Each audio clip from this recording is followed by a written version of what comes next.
Hey, it's me, Unapologetically T, and I don't know, I just came to do a video.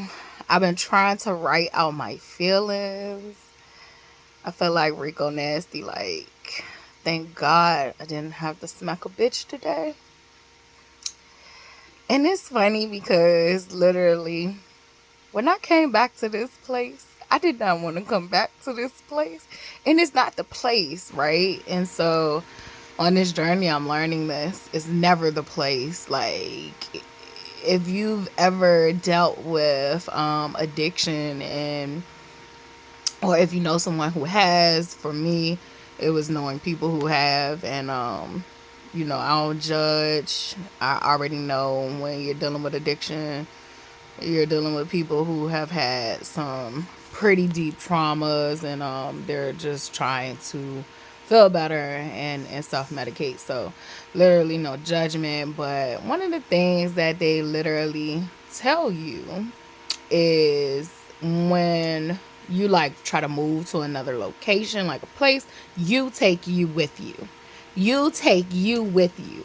So it don't matter where you go, you're going to take you with you. And so a lot of us think that the the place is the issue. It's not the place, you guys. It's not the fucking place, you guys. It don't matter where the fuck you gonna be at. And you gonna deal with the same issues over and over and over again, and different people, and yourself, until you realize what you need to learn. And for me, I've been standing from the beginning. I already knew my issues.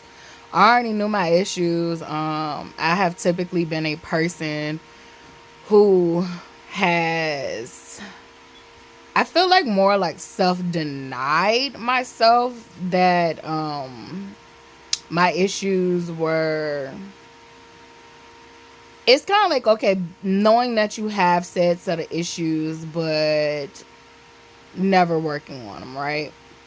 Doing everything else in the world besides focusing on and working on you, right? And so, like, literally, I was like, God got a sense of humor bringing me here. And I was pissed off at first. I ain't gonna hold you. God already know the truth. Like, pissed the fuck off. But literally, I'm a mother. And so I tried to put my feelings to the side and give my daughter a level of comfort that I did not have at all here. I have been building my own, mental, spiritual, physical space so that I could find comfort. But when I first got here, it felt like pure hell. And it wasn't the place. Like, I kept thinking, like, I do not want to go back here. And just thinking about here as if it's a location, and it's not the place. Baby, it is you. And when I say it is you, I don't mean that the people you are dealing with, sassy, be quiet and go to bed. It's nighttime and you need to go to sleep. You're spoiled rotten, go to bed. And I'm getting better at talking to her. I have my moments, though. Sometimes I be pissed off because she's worrisome and very clingy. And she's been through a lot, and I got to get her retrained. And so she's pissed off because she's in her cage, but she got her nice little fluffy bed. I'm just tired of the clinginess. It's just too much. It's really too much. And I'm starting to realize that a lot of the times I was treating the people that I loved shitty verbally, because literally I needed space, and instead of verbalizing or taking control of the situation and literally, you know putting the dog to go to sleep in her cage at night, I would leave her out on the floor, but she's a spiteful little bitch like her mom. And so literally she'll piss or poop on my floor on purpose. The dog is well trained. Like, literally could leave her while you're out and up. You could leave her in the house walking around and she won't do that unless she's sick. Like, something literally has to be wrong with her. But the moment you do that and she wants to get on the bed, or like she wants to be with you physically, she will be spiteful and pissed, like out of spite. And so I don't want to hurt her. So it's like, okay, you gonna go in this bed because I don't got time for these games or to be scrubbing no floors. So literally, that was a sidebar on a side note, but literally, it. I was so upset of being here, and I did not want to come here, y'all. Sometimes I still, my human side kicks in, and it's like, God, why did you bring me here? And it's like, like I would rather have slept on the floor in the homeless shelter than have been here. Like I put that on everything. And I actually did it, and then like it's just like womp go back to hell. And it was like some people would have thought that was hell, like, but for me it's just like I had to come back here. I've been transparent, like my physical needs um were, met. Emotionally and spiritually, soulful, literally I had to find my own peace, and I think that was the point for me. um for me, I had to learn that it's not even just my mother, but it is the spirit that my mother invokes. It is the demons that come through my mother that I had to like literally see for what it really truly was, and that is not love. I used to have like this undying loyalty to my mother, no matter what she did, no matter what she said, and no matter how she treated me, I considered it love. I couldn't even see that it wasn't love, and that was a lot of the reasons. That's a lot of the reasons of that. A lot of how my caregivers were growing up, whether consistent or absent, like in and out. They were monsters, and I was taught to love my abusers, and so literally I never saw any wrong with my mom, and even when I saw wrong I made excuses for it. And so I feel like coming here has helped me finally just see her for what it is, like not make the excuses. And it's even been this balancing act, right? Like seeing my wrongdoing, seeing her in myself, like just seeing her in myself and just feeling the fucking ick, and working on those aspects that I see pop up. Being here has been being my own mother. I have literally been reparenting myself, and it's been grueling. I do want to like be clear and honest with you. A lot of people don't heal because it's hard work. However, what they don't realize is it is literally harder to stay in those repeated cycles over and fucking over and fucking over again than to just do the initial hard work, and it becomes a lot more easier. It become you can breathe again. You can fucking breathe again. And that's been one of the most beautiful reward. I can breathe again. However, being here in this environment, I'm still in this sick environment, right? But I always thought like it was impossible to heal in a toxic environment. It's not. It is very fucking extremely hard. It's just extremely hard.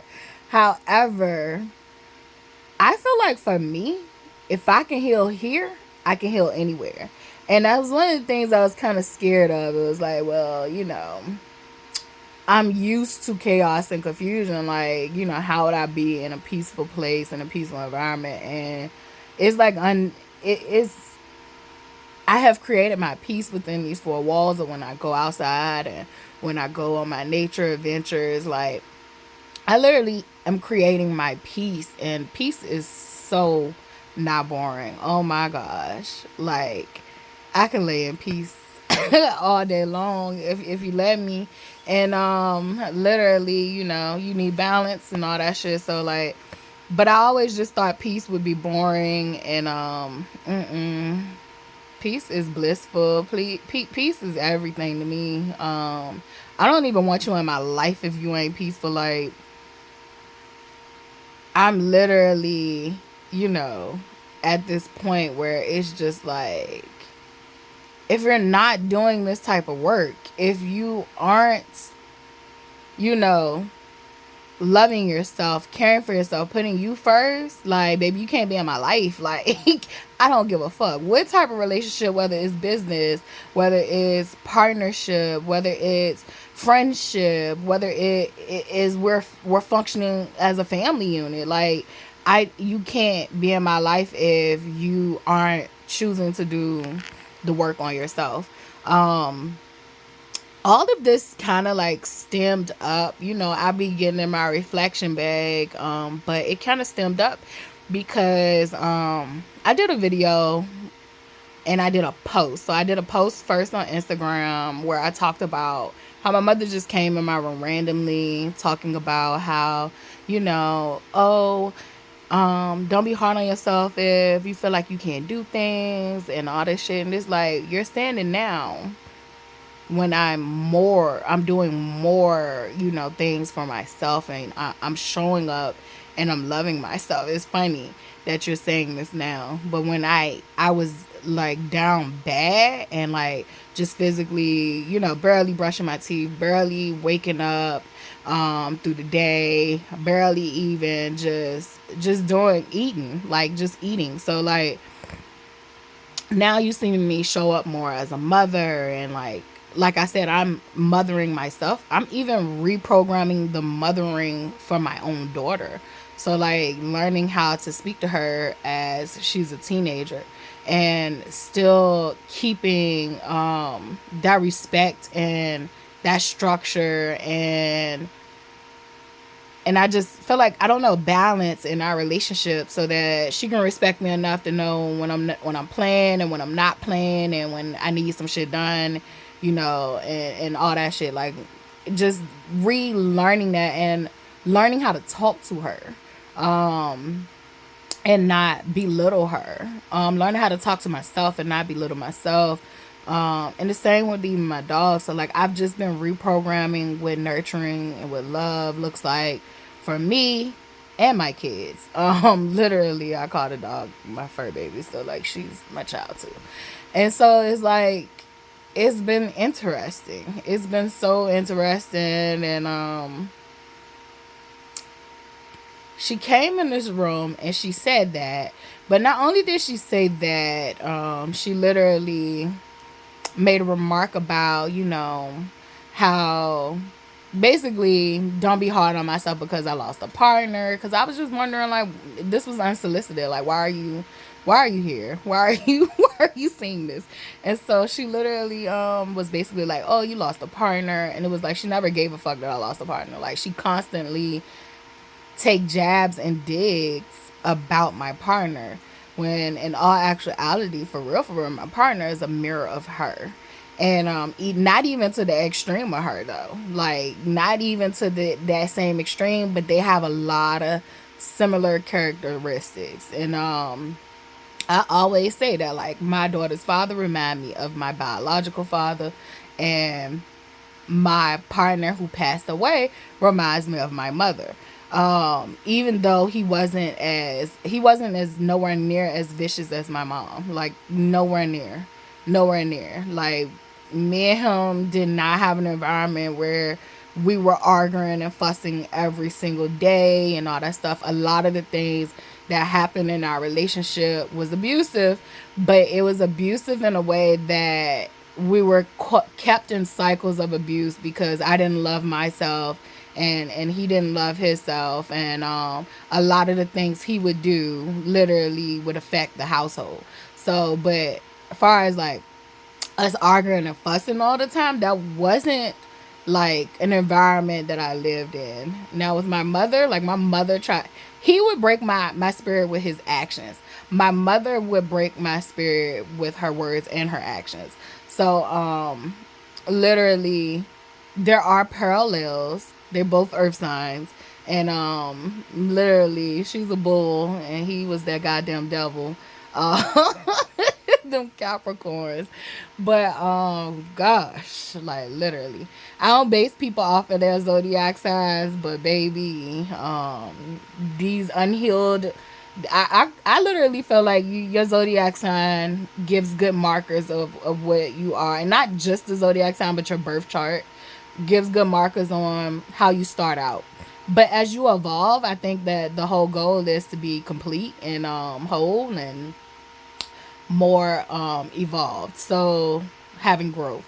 So you're not supposed to just stay at those levels of where you're at. And I think unhealed versions of them will. And so that's where you'll get a lot of people judging people off zodiac signs. And I don't believe in that. I think we just gotta be healed and evolved versions of ourselves to be good people no matter what our sign is. However, that was a segue, and I'm gonna get back to the point.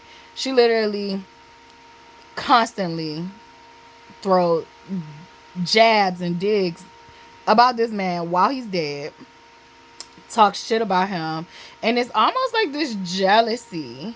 It when he was alive, it was this jealousy of, I think I always I felt like when I first left home and decided to be with him, it was more of she was mad because she couldn't use me. But I was looking at it maybe like, okay, well, maybe she is just mad that it's him. He did have these sets of problems. I never lied to her about who the fuck he was or none of that shit. Like, I told her the truth. And until I started to realize, the more that I told her about our business, like, the more my business started to get around, through family networks, through, like, just her talking shit about me. So literally, I stopped telling her and other people my business, and I decided to be quiet. That's why a lot of people don't share, because we be sharing with the wrong people that we think we could trust, and then it's like you're not helping the situation whatsoever. So I just completely stopped talking. So then she started making up her own ideas about what was going on in my relationship, and like I've always been transparent, our relationship was very toxic. However, just because you're in a toxic relationship doesn't mean that y'all don't have happy moments. Like, me and this man used to travel together. We literally used to go on daily walks with each other. Like, we loved walking. We had our dogs. So we had a normal, like, presenting life. But she and others assumed that because he was on drugs, like, literally, my life was just always completely, off. I think she used to think that me and my daughter didn't have the things we wanted. Like, literally, we lived ghetto fabulous. Literally, for real, like, any type of shoes, like, I used to like basketball shoes and shit like that. And like any type of shoes like that was expensive at that point in my life, because in my mind I was trying to just make sure that bills and all that shit was straight, and I wanted to try to have shit so that we could like grow. But he liked to spend money and spend money on things. So like any type of like shoes or expensive clothes I had, Charlotte had, like, he literally took over those aspects of the materialism in our lives at a certain point. There were certain points where I was doing everything by myself. So it's literally like, it's phases and different moments in the life. But like, I mean, he had his set of issues, and I don't take up or take away from the issues he had, because he had a set of issues. But like, he also was a very intelligent man, and literally when he was on, he was on. And so I think one of the things that bothers her is that, like, I had a level of compassion and sympathy for him that she felt like I didn't have for her. And it was like the most furthest thing from the truth. It was like the only reason that I could have the level of compassion and empathy for him is because I had that for you growing up. Like, literally, I saw you as a drug addict and someone struggling with addiction. I saw my stepdad as a drug addict and someone struggling with addiction. And I had to have compassion and love for you both. And so it's not that far-fetched that I would have picked a man that literally struggled with drugs and alcohol. It's a repeated cycle, right? It's what I know, right? And so I just thank God, like, I didn't veer onto that path. I have also came and was honest in videos that yes, I have tried it. And when I say I tried it, you know, people brains probably went off like, oh, Latifah was like doing drugs, and it was like, yeah, I did drugs, I tried it, but like I probably tried like some hardcore shit like probably like 2 or 3 times, but it was like never like, you know, it was never even that I had like a mini addiction. It was like I literally experimented. Just saying that literally is freeing. It's cause so many people experiment with drugs. So many people were borderline addicts. So many people are functional addicts, and they walk past you every day and you don't fucking know. And the only reason I know is because I can sense those things because I was raised around it. And I think when you're raised around shit like that, you can tell who's high off what. Like, you literally, you can look at, I don't give a fuck how that person presented. I could tell, like, oh, they opened up to something. And then there are some people like me who are naturally opened up anyway. Your mind is naturally opened up. You're naturally out there. And I can tell y'all weirdos too. It takes one to know one. So literally, that's for real. The only reason why I really never took to drugs is because the things that drugs can do, I could do on my own. I think I went through so much pain and so much suffering as a child. My mind just automatically like took me to different spots in the areas and shit. I don't know, just become an explorer.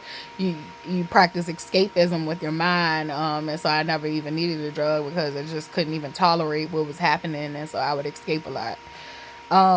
Anyway, I've digressed, but I think like literally it's not even think anymore. I know that she never cared about me being with him out of care for me.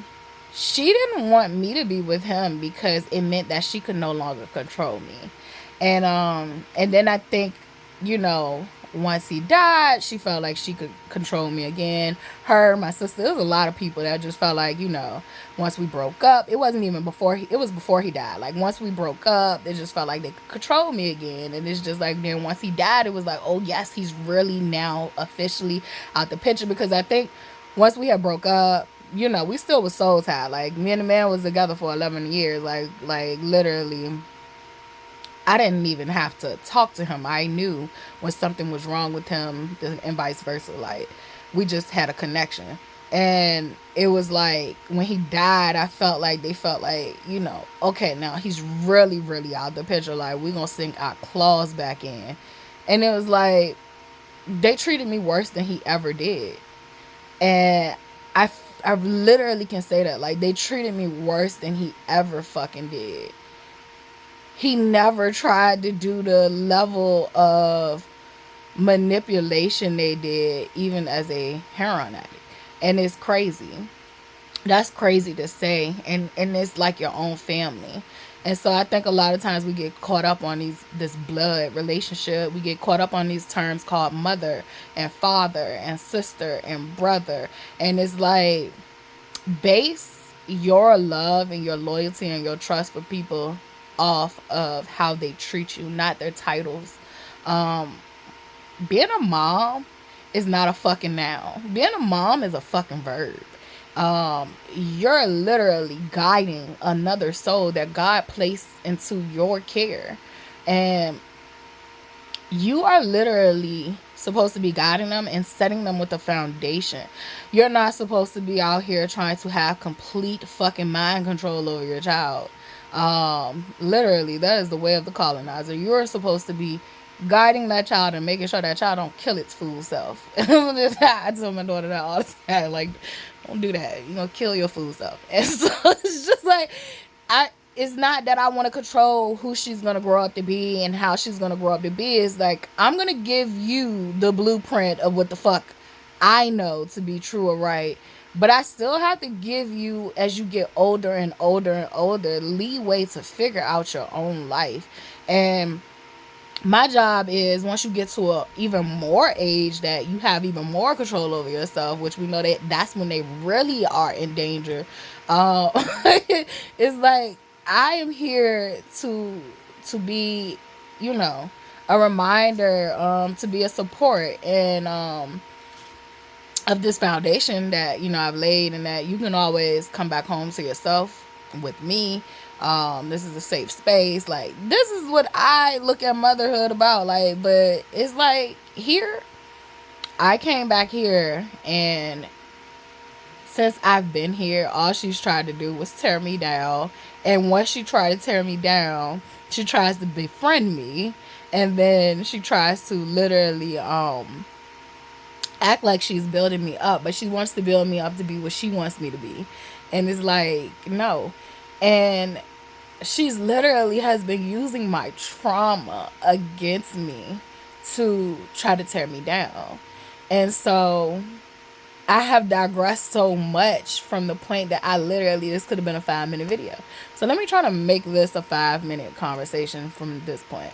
So literally, the shit happened where she came in my room, gave me the unsolicited advice that, like, literally, don't be hard on yourself. I asked her why. She said, don't be hard on yourself when you can't do something, some things like that you want to do. And I was like, why? Where is this coming from? And then she was like, you know, you lost your partner and that's really hard. And she told me literally that it ain't over with yet. And it was like, ma'am, you haven't even been asking me how am I doing as far as my partner, none of that shit this whole time. Like, you be throwing real life digs at this man's character. You don't even know him. None of that shit. Like, so literally, and I've been very adamant, like, he has some piece of shit types of ways. And so did I. And literally, she does too.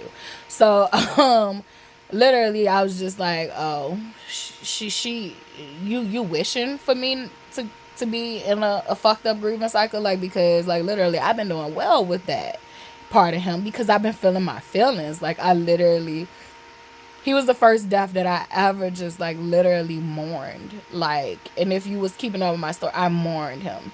I literally felt my feelings. When pictures would pop up, I would have my moments. I would cry. I would tell the whole world, like, I am sad. I am hurting. I can't imagine what it feels like to lose a partner where you had a happy, healthy, loving relationship. That scares the shit out of me. That if I was to ever get in another relationship, if my partner dies before me, like, literally, and we have a healthy, happy relationship, that shit might take me out with them. Like, because we didn't even have a healthy, loving, happy relationship all the time. Like, our shit was laced in trauma. And so that was one of the most horrific experiences I've ever fucking had, far as pain, far as grief. The healing, no one talks about, like, that healing. I had to heal the parts of me that attracted him, that loved him, that thought that it was okay to be with people like him, wow, being with the person who literally led me down. I call it my original hell. Like, I had to come back to my original hell because I wasn't getting it. I don't think I was getting it, that, like, this shit started here, and not here as a location, but here as a concept.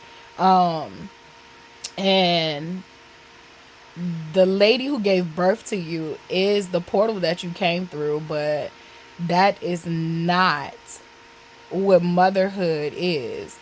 That is not what love is. Just because it's a parent doesn't mean that it gave love. Everybody doesn't have parents that just made simple mistakes, or even made mistakes and actually can say, I made this mistake and I want to work with building and mending a relationship with you. Everybody don't have that.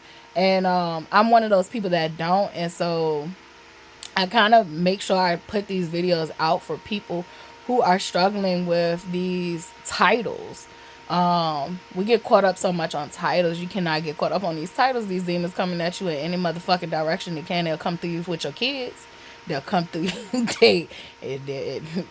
they'll get you in the fucking way they can. And literally with my child, I'ma pray. I'ma pray because you can't hide that one.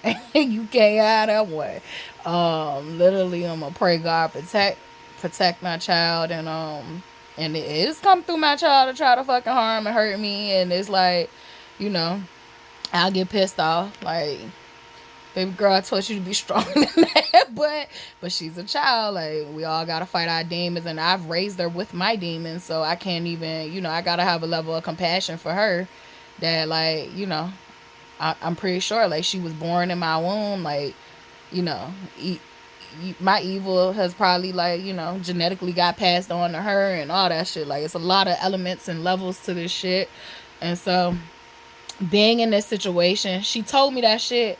I literally immediately said, she said basically, like, your partner died, and it ain't over with yet, like grieving and all that shit, like, it ain't over with yet. And I was like, oh, I ain't worried about that, God got me. And I made a video, and like 2 days later her sister passed away. And it's not the sister that did all the atrocities to me, but it was one of her sisters who passed away. And literally I was not close to her, but it affected her so much that she literally had an anxiety attack, which she describes it sounds kind of like maybe a heart attack or a seizure or something. I don't know. The way that it was described to me, and the way that even my brother said it looked like, it sounded more than just anxiety. But she said it felt like something was like pulling at her, and she couldn't like move. I don't know. You y'all know I be into this spiritual shit, and so like literally, I don't know, maybe something was coming for her ass. But literally, like I said in that video, I did not take joy or comfort in even that happening, because it was like kind of like, it was ominous that she said that shit. Like, I didn't know whether to take it as like a threat, or like a soft threat, or like, a warning or whatever. But it ended up being her that was in a grieving cycle. And so she has been on medication since that happened. And oh my God, it's been so motherfucking peaceful. It's been so peaceful. Literally, I had to keep reminding myself. Babe, it's funny because the antennas be antenna. Like, it has been so peaceful for the last couple of, whatever the situation happened and she got on the medication, that medication was medication. It was keeping the motherfucking demons domicile. Like, I didn't even mind leaving the room to walk in the living room, to go outside. Like, I literally was having, my own level of, I don't even want to get out this room because I got to go past her to get to outside, or I got to be in the kitchen to hear this bullshit. And it's just like, I didn't want to even interact, so I don't even be liking leaving the space. But it's like, since the medicine was medicine, like, she was domiciled, and I was just like, oh my God, thank you. Like, can we keep her like this? Like, can we keep her like this? And mind you, when I first went through what I went through, like, and everybody was telling me I was the crazy one, I didn't have medication to keep me domiciled. I had to do this shit raw squirrel. I did go to the hospital, and they gave me some sleeping medicine because I was having trouble sleeping. And I had trouble sleeping, like, for a very long time. Like, baby, Spirit be putting me to sleep. And I appreciate Spirit. Like, I appreciate Spirit. Because, like, literally, I would be up talking, and last thing I know, like, me and Spirit be gone. Me and Spirit be gone. Like, we be going on our little adventures.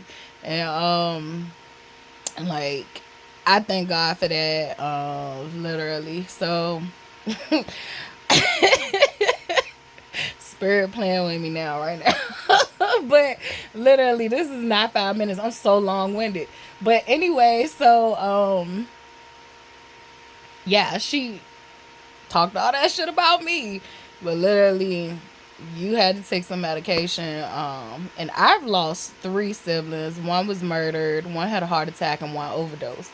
And so, and then I also lost another sibling who wasn't blood related, but like the bond was better than my siblings. And so I call her a sibling. But she family anyway, because we share the same surname. So somewhere down the line, there's a connection. And I feel like now, from now on, like the way I view life anyway, um, God has this whole thing already designed, and like whoever you're coming in contact with is a soul family member anyway. Far as the people that stay, some people are soul family members and they're not meant to be, a part of your story long term. They're for a season. If you think about trees, the leaves fall off. They're for a season, and then some people are like branches. Some people are part of that root system, but some limbs fall off, some stay, and that's how I be looking at people. So literally, regardless, our bond was like, she was like a maternal sister figure in my life. She died from brain cancer, so I had lost like 4 people that felt like siblings to me, and my mother has lost a lot of siblings. She came from a family of 14, so this one kind of hit her pretty hard. She is older. So literally, I found that interesting. I didn't have retaliation in my heart. None of that shit. I was just like, like God got me. I ain't worrying about none of that. And then boom, that happened. So then after that happens, she literally had to go to the hospital. She came back home. Family kicked in with that, and I appreciate family for taking care of her, and all that stuff, looking out for her.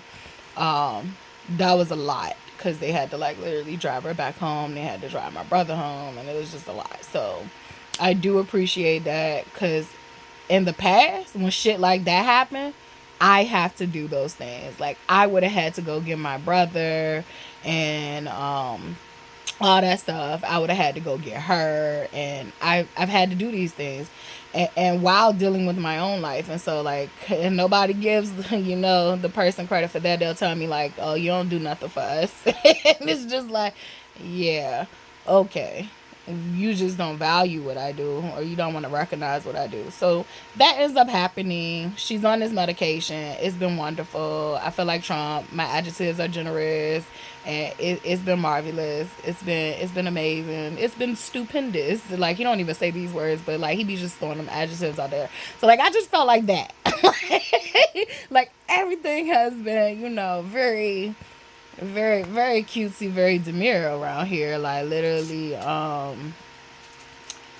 just could breathe. But I could breathe before that situation happened, but like it just was like really, like the pressure was like released. And so, and I don't even think it was just because of that, but it definitely made for a better environment. But today, she said she didn't take her medicine twice. And baby, it motherfucking showed. It fucking showed. So me and Charlotte, we like in the kitchen, and this little Charlotte. So like me and little Charlotte, we in the kitchen, and like, oh, she wanted me to make the like Dubai chocolate with strawberries, and like I had made it once before, so we was doing it again. And mind you, my car is broke down again, right? And so usually my mother will come in here and ask, do you need anything? But every time my car breaks down, do you think she come in here and ask me, do I need anything because they're about to go to the store? No. No. Literally, car broke down. I had leftover materials for the Dubai chocolate shit. And I guess she asked Charlotte what she wanted because she was going to the store, the kid. Not the person who literally has to go grocery shopping for the kid. So, I just chalked it off like, don't worry about it. I'm gonna make sure I get my car straight. The mechanic out here can't see it till like August the 11th. So I'm trying to find other avenues and other ways I can try to get my car fixed, because like literally being out here without a car is not the same as being in the city. You can't catch a bus, you can't catch an Uber, like you can't even walk. So like, it's given. If you don't have support, then you're gonna have to figure it out. So anyway, she did that, and I was just like, she did it twice too. Like, she did it the day before yesterday, and she did it today. She asked what we need, what she asked. Well, the first time she didn't ask anybody, but then today she asked my daughter what did she want. She was going to the store, but she didn't ask me. And my daughter said strawberries, and so like, I guess I'm telling that part because I found it weird. Like, my car is broken down and you didn't ask me, but when my car was working, she'd always ask. And so I found that weird. And then, all right, so my daughter had the strawberries. She like her Dubai chocolate with like the strawberries and the katafi stuff, and the pistachio mix, and chocolate. And so we just pour it on there. We just go to town. And so I was like, all right, well, I'm gonna make that. And she was, I think, making a pizza. And so we in there, me and my daughter talk shit. That's one of the things like people would have to get used to if you're gonna be around me and her, because we talk shit, and some people might look at it like it's disrespectful. I don't feel like it is. Like, when I feel disrespected, I speak on it. Now sometimes I would snap on her, but like now I just be like, nah, you done went too far, some shit like that.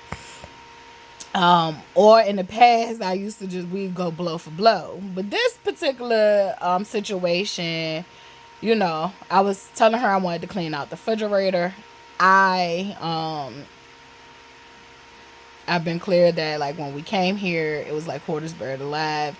And literally, I was just like, I want to clean out the refrigerator. The refrigerator was giving gross to me, and it had been giving gross to me, and I was just like, let's clean this refrigerator out. And she was literally on her phone. We have even gotten to the point where like she has a set amount of hours she can be on the phone, number one. And then on the weekends, I kind of give her like free range where she can be on the phone.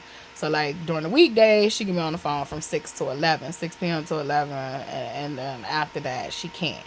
And before that she can't. And so, because it's just like, I feel like that shit is eating away at her intellect. And it's like I can't, I need her sharp. Like, her brain is still developing. So, it's the weekend, so she has her phone, and like she's just into this bitch. So like, I kept picking with her, calling her the trash monitor, because all I needed her to do was hold the bag so I could throw away shit in the refrigerator that had went bad, and then take out the stuff that wasn't bad, but I needed to clear it so I could clean the shelf. And so we just kept picking with each other. Well, mostly I was picking with her, like, like, thanks for all your help. And I remember when you was a little girl, you would like always run up to me like, mommy, what do you need? Mommy, can I help you wash the dishes? Mommy, can I help with this? And it's just like, I used to have to tell her like, mommy got it. And it's like, now I need your goddamn help. You ain't helping. Look alive, take some initiative. And she was laughing and shit. And she was like, I was like, you know what? I think I cleared the first 2 shelves, and I was like, you need to do this last one. And so, girl, that is ridiculous. Be quiet. So then, that dog is a trip.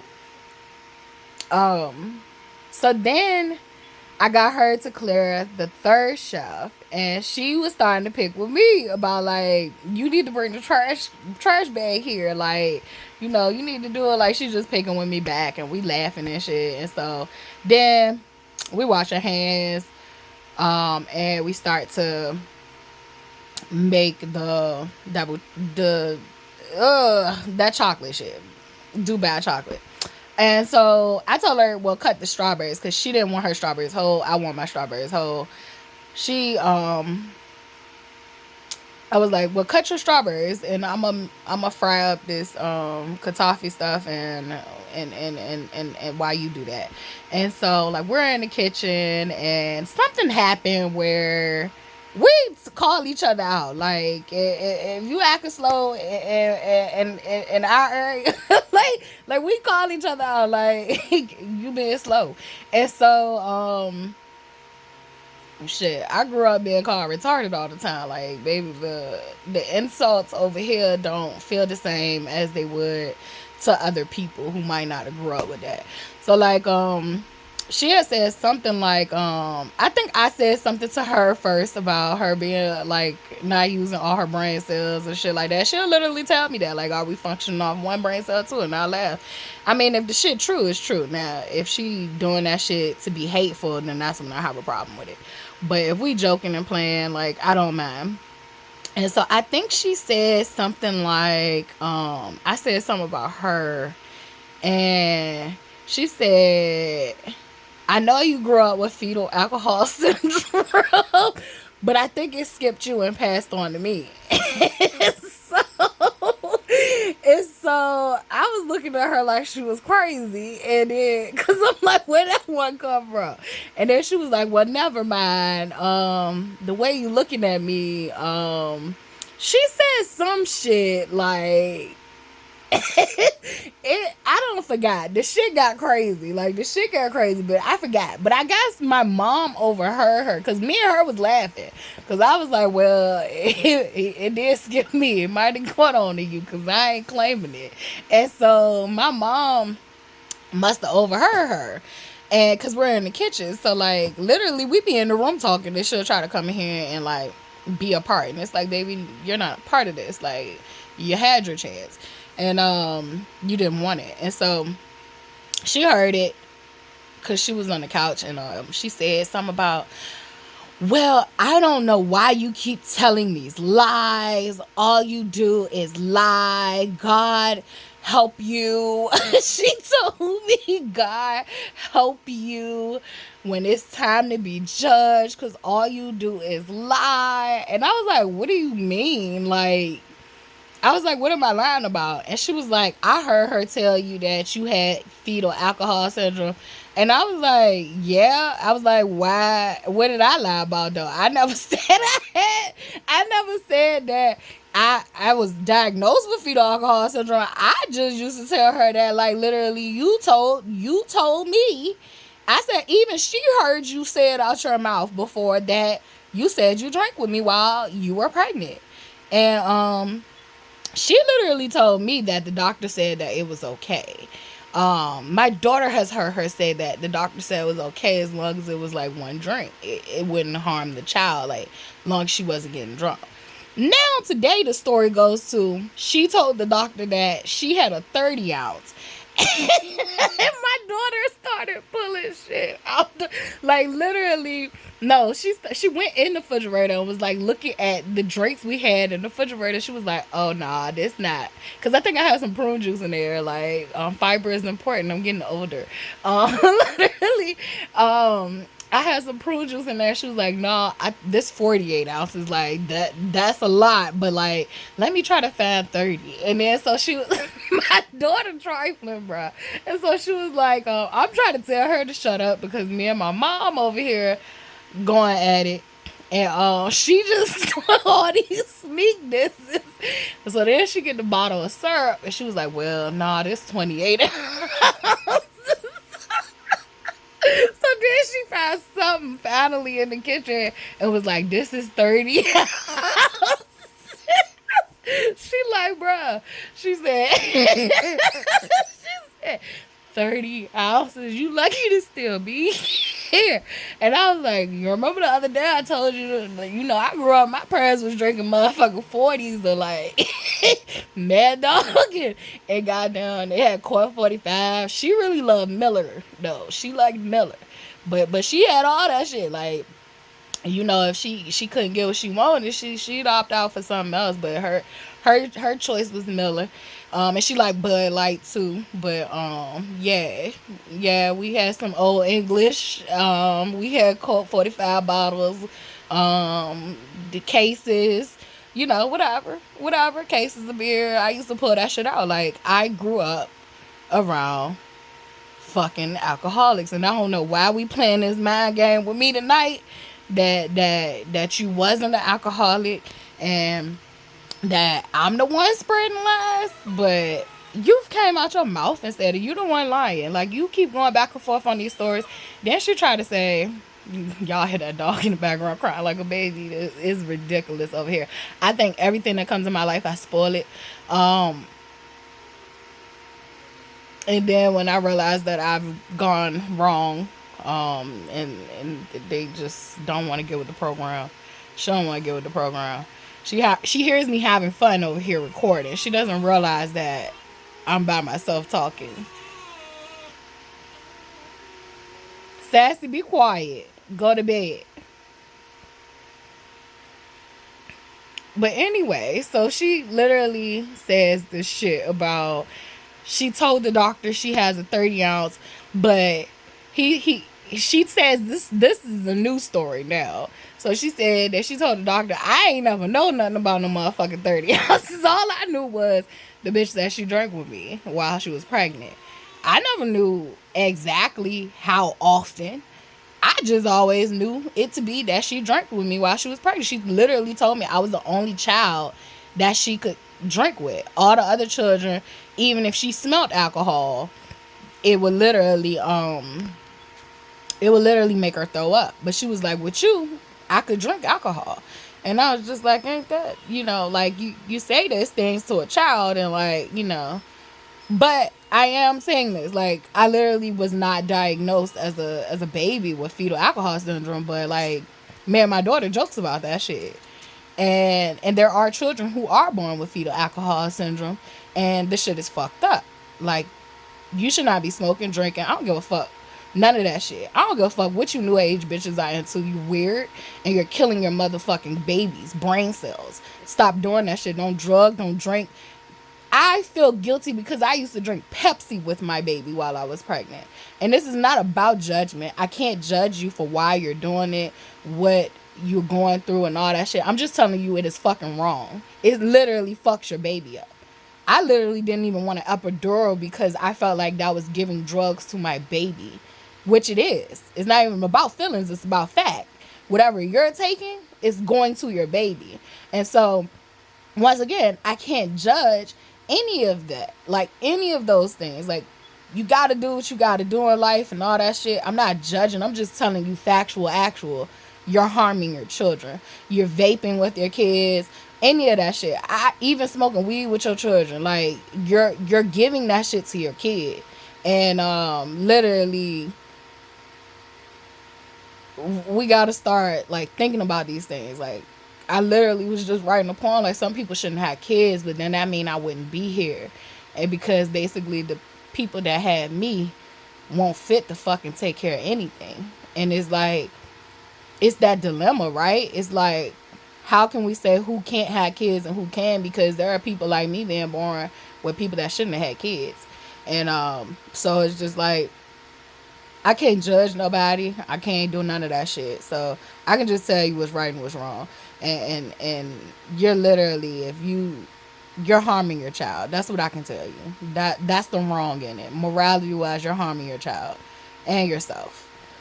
So literally, it's just mind boggling. She now says the story is she would have a 30 ounce and it would last her for a week. But baby, you still drinking with your child weekly. It's so still, it's like, it's not clicking on her. And number one, we weren't even talking to you.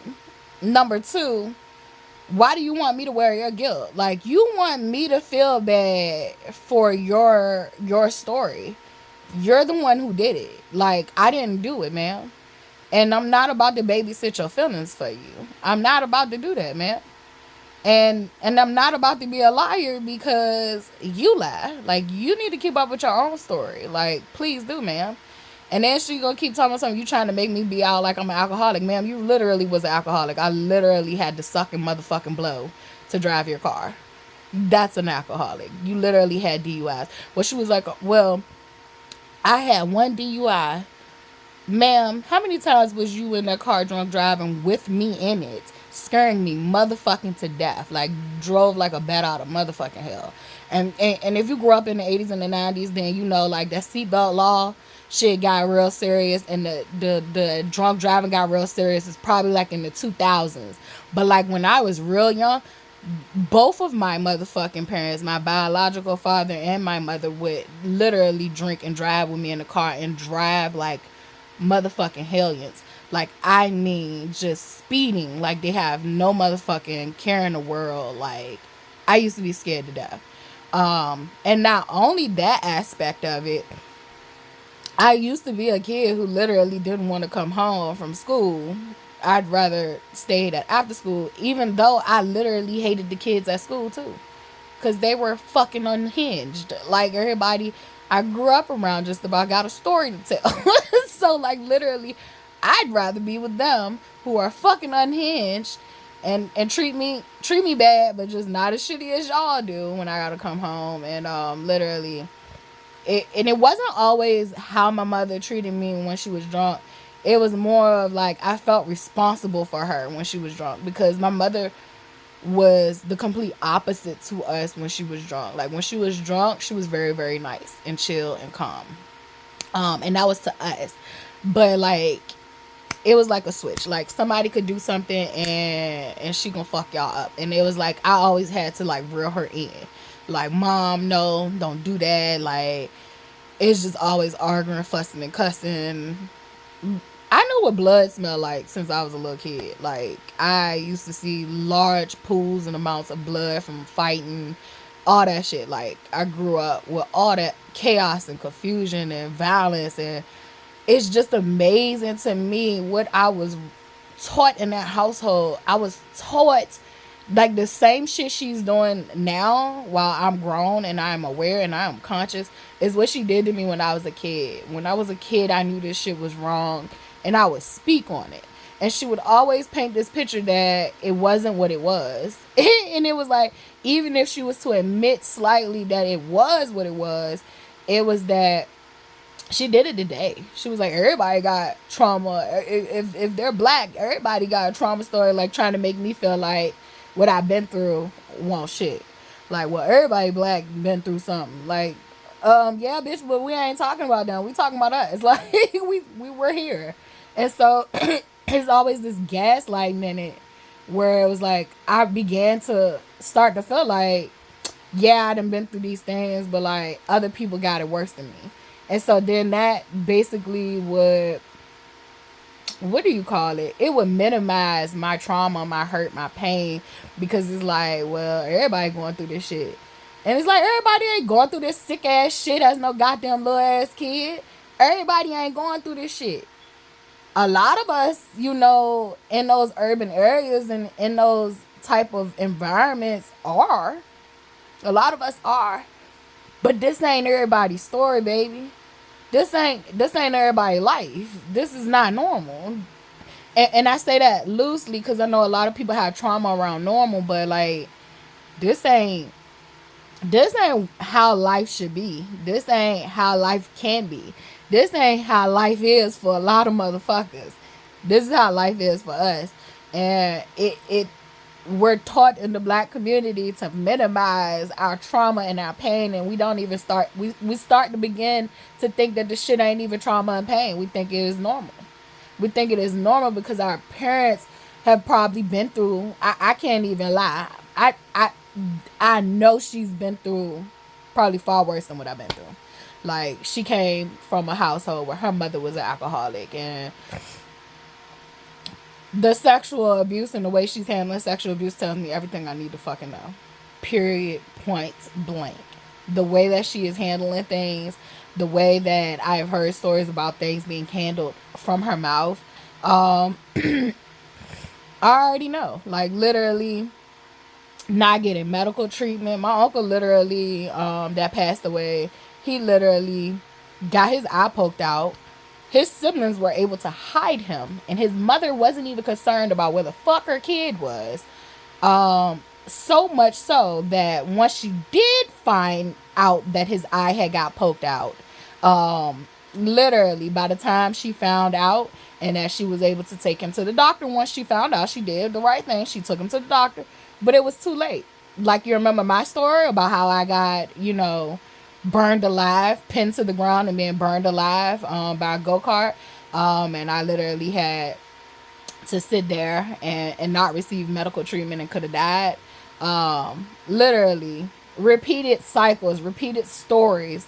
Literally, she didn't realize her son was even not around. And I didn't even think about that until my daughter said something. She was like, because I always thought, like, well, she did the right thing. She took him to the doctor. But his eye could have got saved. The doctor literally said, we could have saved his eye, but you waited too long. My daughter was like, well, how does she not know? And I was like, because she had all those kids. I was like, it was common back then. Like, the other kids raised the other kids. So she probably didn't even pay attention that he wasn't around. She was like, still, though. Like, why wasn't a mother aware that one of her children were missing? And I was like, well, they hid him. And she was like, but still, why wasn't she aware that one of her children were missing? And I was like, damn, you have a point. And so many times we take up for abuse in the Black community because we know our plights. We know how hard it is. We know the struggle. And at this point, in this reality, we can't do that anymore because that has been excusing abuse. We have to hold people accountable for abuse, no matter what. Whether abuse is neglect, neglect is a form of abuse. Legally, it is a form of abuse. A lot of us are severely neglected, whether emotionally, physically. They don't even really look at emotional neglect as a thing. They don't even look at it as a thing for domestic violence. It really is a thing. Emotional and mental abuse is like fucking very detrimental and soul sucking. Physical abuse you can heal from if you're still alive. Emotional and mental abuse, you're not even always aware that it's happening. So literally, but with children, physical neglect, they literally, that's a thing. However, emotional neglect is really abusive and detrimental to a child's development, and we need to dig into that more. However, I've done a poem about even the fears of reporting abuse within the Black community because they knew white people would take your kids.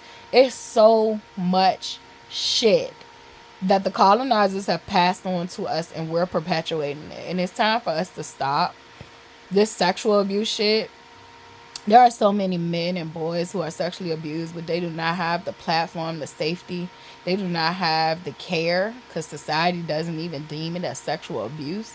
They deem it as a badge of honor if it's a woman doing it. And it's so sick. It's so fucking sick. And literally, it's not even talked about most of the time when a man does it because there isn't support around the sexuality and the abuse and trauma that causes for the boys and the men. And so literally, I just want to say that there are grown-ass men being sexually abused by other grown-ass men on women. People get drugged. All kind of shit be happening. Literally, is no real big platform, and I really want a bigger platform for men to come out and talk about sexual abuse. Just abuse, period. There's a lot of men who fucking hate women because of they hate their moms. And they may eat shit out of their mom's ass. Like, the same way I ate shit out of my mom's ass. Literally, they may present as they have a loving relationship with their mother, but they really deep down inside hate their fucking moms because they were abused by their mom. And so when they get with women, they literally take that shit out on you.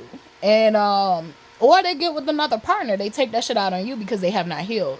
And literally, I was a hurt little girl who literally, was abused by different adult figures in my life. And I was walking around, trying to love and not knowing how to love. And I think that's literally what we're doing. We're literally trying to love people from the lens that we're taught love. And we're taught love from a fucking warped view. And it's not even love. It's hate. We're sharing hatred. We're sharing hatred with each other. And so this lady literally, she told me that alcohol conversation literally turned into her baiting me in an argument about me being sexually abused. So I finally just came out and told her, like, look, I don't really care anymore about making amends. Like, I've tried to make amends with you. There's no amends to make. Like, literally, lady, you literally are arguing me down about why did I still talk to my stepdad? Why did I still talk to my father? Like, bitch, you conditioned me to. You put me in a environment as a child where you conditioned me to feel like it was okay. Why didn't I tell her? And it's like, I told you about my dad, and you still don't even hear me on that. Like, you still say, well, I didn't tell you. Cool. I told you now, and look at how you're still handling it. This lady told me that if my dad was to die, because she said something about, she said something about, I think, her other sister. And it was something she said about somebody in the family, and it wasn't my aunt that just passed. Like, I don't have no ill will towards her or nothing like that. It was it's just not my grieving cycle. And literally it was somebody else. And I said I wouldn't go to their funeral. I think it was my dad. I said I think I wouldn't go to I said I didn't say I think. I said I wouldn't go to his funeral if he died. And literally she said, well, I am. And she said, so you mean to tell me, like, if well, if your sister died, you wouldn't go to their funeral? I was like, I definitely ain't going to the bald headed one funeral. And I was like, the other one, I don't think I would, but like, I'll figure that one out when that time present. But she literally told me when I said I won't go to my biological father's funeral, if he died before I did, she was like, well, I'm going. But you keep harping on, why didn't I tell you as a child, when I told you as a child about my biological father touching me. But you literally know now, and you still said you would go to his funeral. You still talk to him secretly like I don't know, and all this shit. So like, it's been heartbreaking. I have to be honest with y'all. It has been so fucking severely heartbreaking. But it's good because I needed my heart to break in that department. Sometimes we don't want to feel this pain, and we run from feeling this pain of seeing the truth about motherfuckers. And we literally have to feel our pain and see the truth so our hearts can break. Sometimes it's okay that your heart break. You don't need that shit in your heart anymore. Let your heart break so that your heart can heal, so that your heart can have space for what is real. But this has been so heartbreaking over the past year to finally just see my mother for who the fuck she is. And I'm sorry, not sorry, but my mom is fucked up. My mom is motherfucking damaged to me to no repair, but I'm not God, and so I can't really hold truth to that. It's just my opinion to me. For me, I'm gonna say this is my truth. For me, there is no repair. There's no repair. And it's almost, it's like, it's not even almost, it's like I have no love and compassion left for her. And I'm saying this publicly. I just have none. How can I care for and love her or anyone else that does not love me? That shit is fucked up. She literally told me that a lot of the shit she brought out tonight was a mission of guilt. And she's struggling with guilt, and I guess it's tearing her the fuck up inside, and so she keeps trying to project it back onto me. One of the things she said to me was, how could you say those things about me? Like, I let you continue to go with your father even though I knew he was touching you. And you're basically just saying I'm such a horrible person. And it was like, I finally got to hear her. Like, The reason, bitch, you cannot find compassion in your heart for me for what happened to motherfucking me is because you stuck on that you dropped the ball. You can't even set you aside for one motherfucking second. And as parents, we all know that there are many moments in our children's life where we have to set us to the side for a second. Yes, we may have healing to do with ourselves, but we have to set ourselves to the side for a second to sometimes console our children, to sometimes be there for our children, to sometimes not have our trauma and our pain and our feelings involved in trying to help the child. So literally, she can't even set her aside for a second. She's stuck on her being a fucked up parent. She didn't just do this with me. She did this with my sister. And because my sister handled things in a demonic way, baby girl was on demon time. Shit, she was on demon time with no control. Like, she ain't had no filter what the fuck came through. And literally, because she presented that way to my mother and to the family, my mother was able to get away with looking like she wasn't the problem. Well, with me, bitch, I ain't trying to tear you down. I tried to build you up. I tried to help you. I tried to support you. I knew you had some dysfunction that you grew up with, because I heard your whole goddamn life story all my goddamn life. You never heard mine. You don't even know who the fuck I am, because you never cared to know or hear how your life affected me. She doesn't even realize her lifestyle affected me. Like, I literally told her about the drinking. I was like, when you decided to get clean, because she literally said, I used to apologize to you a lot when I was drinking and I was doing drugs and shit, and I used to apologize and tell you I was sorry because I felt like, my mom had an alcohol problem. I said I would never do that to my kids, right? And so her mom had an alcohol problem, and she said, she always used to tell me, like, I used to hate when my mama get drunk. She was just act crazy and all that shit. And she was just like, I always said I would never do that to my kids. And she said, I felt like with you and your brother, I did that to my kids. And she was right. When I was little and she was going through the said addiction, she always used to apologize. But this is the apology, y'all. I'm sorry. I promise you one day I'm going to get myself together and I'm going to change. This was her exact words. She would always feel guilty and come to me and say, and I'll never forget that shit. That shit used to make me cry, and I used to pray to God that God would deliver her from her addiction and that God would help her be a better mother and, like, be happy again. Because I just always saw my mother fucking sad or angry. And it was very rare that I got to see her be happy in herself, the self that I knew she was meant to be.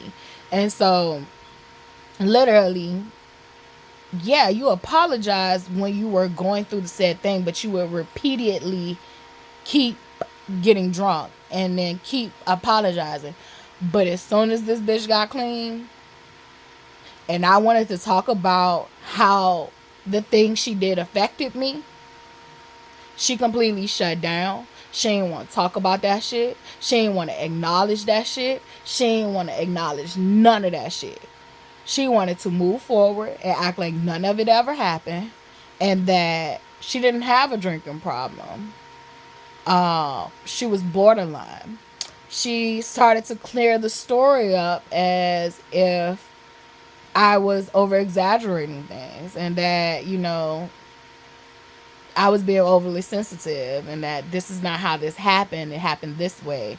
And, or she didn't recall. Bitch, I know you ain't recall it. You was drunk. Like, how the fuck can you recall?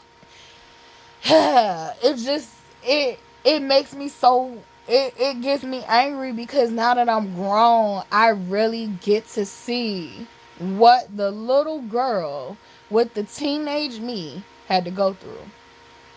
And I'm still processing what young adult me had to go through, because, bitch, while you thought, like, I mean, you knew I was in an abusive relationship, but she tried to make that shit more than what it seemed in her way. It was really abusive in certain ways, but she tried to make it seem like it was abusive in another way. Like he was dogging me. Shit, she done told me that he was prostituting me, like literally while I was in a vulnerable state. Like she literally told me like, oh, he was tricking you out. You told me that, like he told you he was gonna turn you out and all this shit. And I'm just like, where is this shit coming from? Like, and I was like, trick, like she literally had me thinking like maybe he was passing, and I'm like, bitch, you was living in your own reality. Like how the fuck you gonna let her tell you what the fuck he was doing with you? You know what the fuck was going on in y'all relationship. He had a drug problem, and you loved him so much that because he had a drug problem, it affected you because you had to sit there and watch the person you love fucking kill themselves a little by little every fucking day. And literally, that was the extreme abuse and trauma that I went through, is that I wanted to save him so bad that I literally stopped loving myself. The abuse that I endured was self fucking inflicted. And it doesn't mean that he didn't do abusive shit. He did. He used to cheat all the time. It tore down my self-esteem until it didn't no more. It just got to a point where it was like, nigga, that's your shit. Like, cause bitch, I was the shit when I met you. I was the shit when I met you. And I still wasn't enough. So like literally when I realized, once I fell, I was like, damn, well, when he first met me, like, shit, I had everything going for myself. Like, shit, I was in shape. I had money. Like, literally, I was on the trajectory to go fucking up. So then, like, you know, when I met you, I was straight. Like, I wasn't out of shape, but none of that shit. Like, I was physically fit. Like, I was, you know, taking care of myself, you know, all that shit. And it was like, then, you know, so when I met him and the cheating did affect me, it was like, I felt like, well, damn, am I not enough? And it's all this shit. And then it was like, I noticed that once I started to decline, like, he still kept cheating. And then I'm just starting to look at the shit he was cheating with. And I was just like, well, goddamn, my nigga, like, I thought I thought she was cheating on me back then because, like, I wasn't good enough and shit like that. But shit, you done had me at all points of, like, you done had me at my peak. You done had me at my worst. You done had me at my middle. Like, nigga, it's you. It's not me. You not cheating because I ain't doing this shit. Because he used to tell me certain shit like, well, I started to cheat because you weren't doing shit like this anymore. And it's a cop-out. Like, don't listen to that shit. If a bitch tell you that shit, that bitch the problem. If a nigga tell you that shit, that the reason he cheating is because you ain't doing some shit, dumb motherfuckers is the problem. You're not the problem. I'm not saying that you don't got no problems. I'm just saying that you're not the problem if that's their excuse for why they cheating. If they can't come out and tell you that, maybe sometimes some niggas need to just come out and say, and women need to come out and say, I don't know why I'm cheating. I'm hypersexual. Some people need to come out and say, I cheated because I have low self-worth and I value myself and how many vaginas I can get. And like, some people literally need to start telling the motherfucking truth. Like, a bitch need to just let them know, like, you're not hitting it right. Like, no, I'm just playing. Just nah. She might need to tell you, like, she's hypersexual. She need more than just one man. She got some sexual trauma. He got some sexual trauma. I'm trying to fill a void and I don't know why I'm still cheating. I shouldn't be in a relationship with no one right now. Like, literally, people need to start just fucking telling the truth, because that shit of blaming others while you do shit, like, that shit is dead. Like, that shit is dead. If I gotta blame somebody else for why I do some shit, I already know I'm the problem. I'm the problem right then and there. Like, I figured that part out. I was just like, oh, that's a cop-out. That's an excuse. So, literally, yeah, like, I was just like, oh, it dawned on me. It was like, oh, shit, I'll never be enough. I'll never be enough, nigga. Like, do you, boo? Like, do you? Shit, we could be roommates, because I'll never be enough. Like, you do you. You do you. It clicked on me. It dawned on me, I think, The last time I caught him cheating, and it wasn't the last time I caught him cheating. It was the last time I cared when I caught him cheating. It was a young girl. She was younger than me. And so when he met me, I was young. And so it was just like, damn, nigga. And then not only was she younger than me, she was depressed. So she had told him, like, I had covered all the text messages, like, shit, I'm trauma dumping right now. But like, we're gonna just get it out. Like, it's gonna help somebody, I guess. But she literally had said she was struggling with depression, and she had struggled with anxiety. During that time, I literally had hit my motherfucking mental, emotional, spiritual rock bottom. And I was going through deep depression. I couldn't even fucking get out of the bed to wash my ass, to go pee. Literally, like, I was in a very fucked up state. And you know it dawned on me with that one. And then for me, I don't really care about physical attraction and all that shit, but like, the girl wasn't, easy on my eyes. And I was just like, to me, I judge people by how they look. She seemed like a sweetheart in the text message. Like, so it pissed me off. Because like, it's like now, like, oh, I see, well, it ain't the beauty. It ain't, you know, you know, it's not these things that you keep trying to make it seem like I don't do enough of. Like, oh, I don't do this enough. I don't do that enough. And I don't do that enough. And I don't do that. I don't fucking hug you when you come in the house. Bitch, get out my face. Like, get out my face. Because at this point, you don't even deserve me to lay eyes on you right now. So like, literally, just be happy with what you're getting. And see, that's the point where a relationship should break off. Because like, we literally were still with each other, I think, based off of codependency. It was just pure codependency. It was like, we loved each other and wanted to be with each other, but we weren't in love with each other no more. Like, we were not in love with each other. Even when he died, I was not in love with him anymore. I had been fell out of love with him, and I used to tell him that all the time. And I used to tell him, like, you're not in love with me either. Like, we're not in love with each other. We are here because we love each other. Like, we're friends.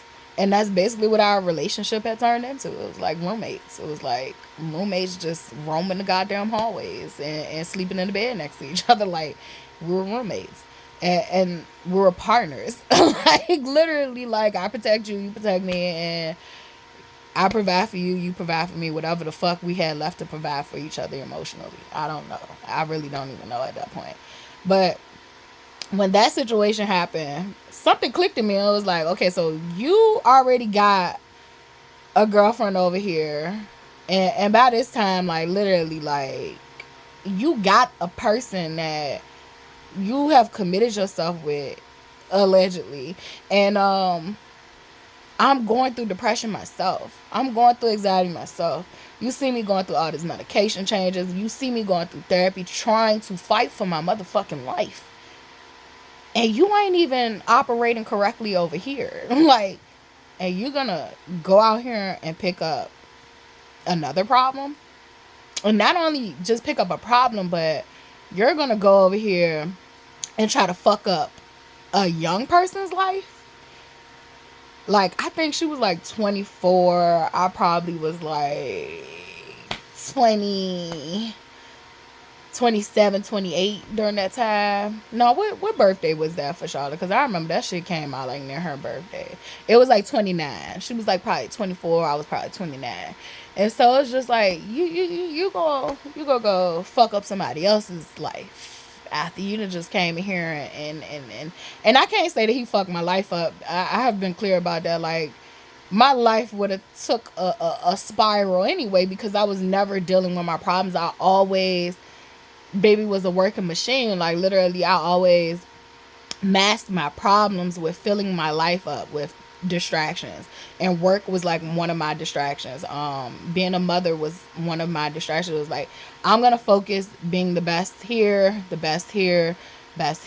At one point, it was being a student, and like, just anything that I was gonna do, I was gonna engulf myself in it, and I was not gonna worry about what the fuck Latifah had going on.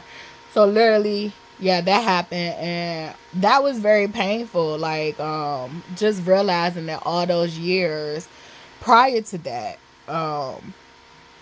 from like 21 to 29, like I always felt like every time he cheated, I was the problem, and it was like I wasn't doing enough. I wasn't being enough, and that shit right there, a lot of women go through that, and we don't talk about that shit enough. It is so fucking damaging. A lot of men will be like, well, when men cheat, we're just into that us, and like it is nothing else there. And it's like, but when you bitches cheat, someone else has had our woman, and it's like, bitch, it's the same shit. Psychologically, we feel like you have broken the motherfucking trust that someone else can have your weak ass, that someone else can infiltrate our motherfucking system. And like, you're a weak bitch. Like, literally, we just have been conditioned to take that shit. Y'all bitch asses haven't been conditioned to take that shit. You can't take what you dish. Like, so the same way you felt like another nigga had your man, your woman, and you feel sick. Yeah, we feel that same fucking pit kick to the goddamn, y'all, even down to that, y'all weak. But I was thinking about y'all nuts, but it felt like somebody kicked us in our goddamn ovaries and shit like that. So like, literally, we dealing with the same pains. We dealing with the same pains. You just have been conditioned that you the only one that got feelings. That you the only one that got feelings when it comes to shit like that. But I've digressed. And somebody might need to hear that shit like that. So I've digressed. But the abuse I went through with him was cheating and him doing drugs and it affecting me from the decisions he made. I lost a lot of money from bailing him out of jail to paying for lawyers. Putting, like, the man never had to worry about commissary while he was in jail. Like, he never had to worry about, I don't know who the fuck he called and act like he did. Literally, I used to max out the limit of what I could send far as money sometimes. Like, so if he used it, I mean, he was talking to other motherfucking bitches and people, and he literally was trying to overcompensate with that. And so even before I even had to touch commissary and stuff like that and bail him out, he had his brother, and his brother used to take care of that end of the things. But when his brother died, I had to like literally step up and be there for him, because he never had to worry about that shit when his brother was alive, and I didn't want him to worry about it after, because that's just the type of person I am. However, I won't be person like that for no one else ever again in my motherfucking life. Only man that I'm gonna do that level of stuff for as a man who is intelligent enough not to put himself in that motherfucking position to begin with. Like, the only way he would be in jail is if it was to protect his motherfucking family, and then that's when that loyalty kicks in. Like, baby, it's me and you, and you ain't gotta worry about nothing. Like, even down to it comes to me being with another person, like, there's gonna be loyalty there. That's just how I am. And so I went through hell in different ways that she can't even fathom. And I really don't talk deeply about the pain that I went through with him. A lot of the pain I went through with him literally has been a trajectory about the healing I'm doing currently. It literally was, everything happens for a fucking reason. Nothing is by happen chance. Like, it is literally for a reason. Like, we pick our paths. You pick your path. I picked him, and I picked them motherfuckers too, I guess, once I incarnated to Earth. And it's just that we don't have control over other people's free will. So like, we only have control over our free will, but we don't have control over other people's free will. So people literally, you can make contracts or deals with people spiritually, and like literally they can switch up and go a whole nother motherfucking route. And that's what I'm learning now. Like, when motherfuckers go rogue and motherfuckers go a whole nother route, when they go left and they were supposed to go right, when they went down they were supposed to go up. Like, literally, you either got to put that person on pause depending on how severe the situation is. Some people can be on pause. Like, I'm one of the people that literally have to be on pause right now because I needed to heal my shit. It's not because I'm a bad person. It's because I was dealing with a lot of trauma and I needed to heal my own shit. I wasn't even in a mental state that I think I just present so strong, but like my mental state was so motherfucking fragile, and I was in a real fucked up, I'm not gonna say fucked up state, but I was just in a raw state, and like I should have had more support than I had. I should have never been treated like I was treated, and I think that is why I was here. It was to learn a fucking lesson. And I think that's life, period, right? You're there to learn fucking lessons. You're not nowhere stuck and all that shit. Like, you're there to learn fucking lessons. And I kept wanting to take my mother with me. I kept wanting my mother to change. I kept wanting to have this relationship with my mother that never will fucking exist. And I kept trying to make pretend like it could have. And I kept just wanting it to work out. But she constantly keeps showing me like that she is who she is and she doesn't want to change. And I don't want to change her no more. I don't have no desire to change her. But one thing I'm not going to do, I'm not going to let you abuse me without taking up for myself. I'm going to advocate for myself. Far too long have I been shunned and silenced, called a liar, or not even just called a liar. Today I was called a liar, but not even just called a liar, but made it to seem like I was making up stories or things didn't happen that way. Like, and now look at me 35 years later, you're literally telling me I didn't tell you things. Well, why didn't you tell me things? And now I'm actually telling you the things, and I'm literally verbally telling you this happened to me, and you still can't even hear me. You still can't even hear me because you can't get past your own trauma. So I don't know how I got to the Dante situation. I think it was more because like she never even hung out with us. Like, she never even, I think it was probably about, out of the time we had this relationship, maybe 3 to 5 times. I could count on my hand probably how many times they have literally been in the same space with each other. And she never really interacts with him. We went on a family vacation together. He literally stayed in the room, or we went out and did our own thing or whatever. Like, but she never really talked to him. He been to the house a couple of times, which he never really wanted to come out. I used to like beg him like to come, and it's like now I wouldn't even want to fucking bring my husband. I wouldn't want to bring, like, if I get married again, like I wouldn't want, not if, when, literally I wouldn't want to bring my husband. If I had more kids, or when I have more kids, they will not meet her. And that's on my soul. That's on God. I say that right here, right now. They will not meet her. They will know about her. I will tell them stories about her so they can know when not to be.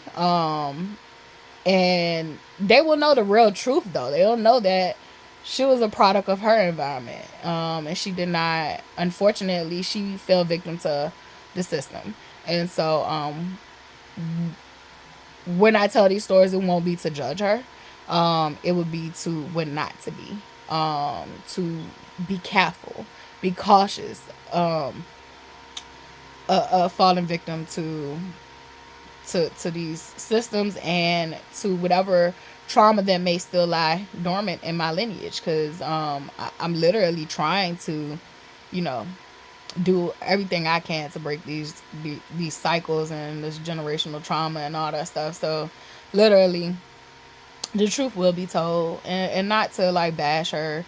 I really feel like if it wasn't for me living here, I wouldn't even have no ill will towards her. But because I live here, like, I can't stand this bitch. Like, because literally I shouldn't go into the kitchen and be having a moment with my daughter, like me and her just cleaning up and then cooking, and then like me and her dealing with our trauma. Like, we laughing and joking about our shit because we didn't already address this shit. Like, I don't give a fuck about you talking about fetal alcohol syndrome, because like literally I have dealt with the fact that my mother did drink and possibly drug with me. She didn't mention drugs, but like the way she fucking acting, I don't know what her stories are for real, and how true and valid they are because she spent them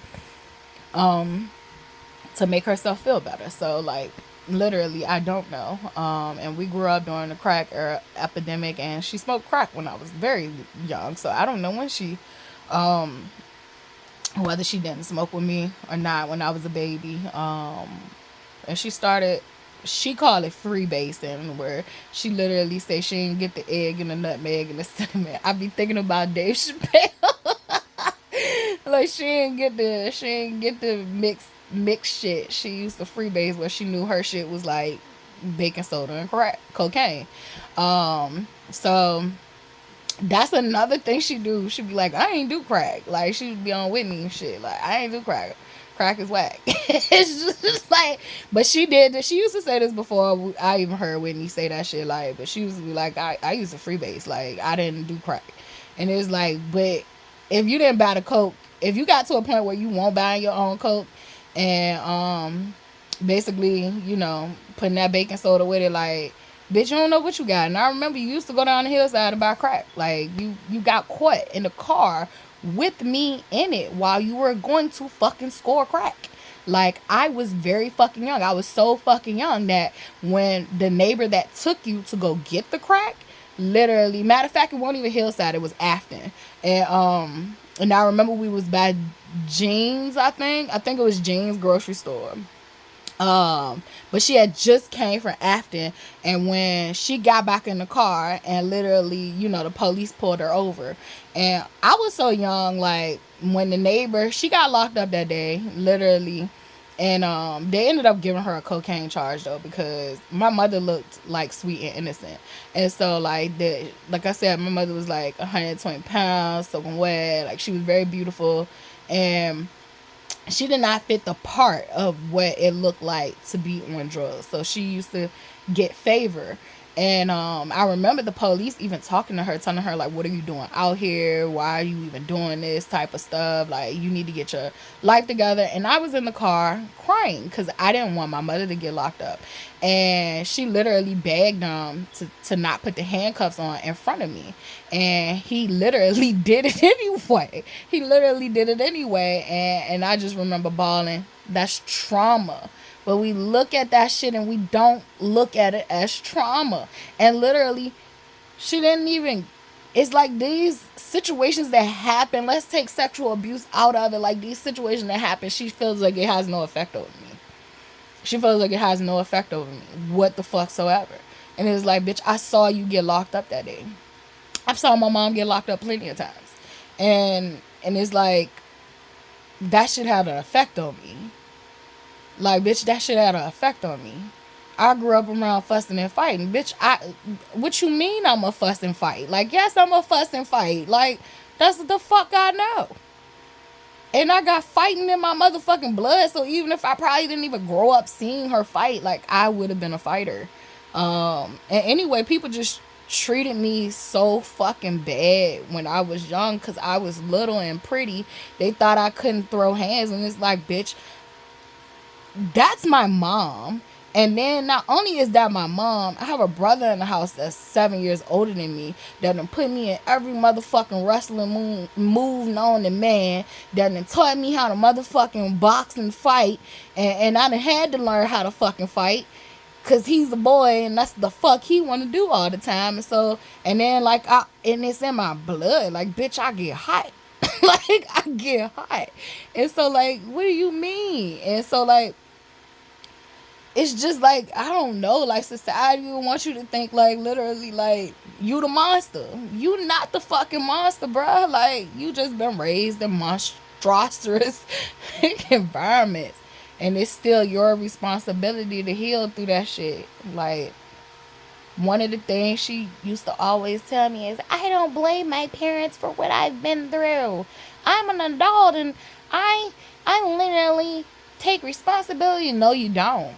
No, you don't. Yeah, maybe you don't blame your parents, but baby, you ain't taking responsibility. You not taking accountability, man. She said that shit tonight, and it was like she said that shit my whole childhood.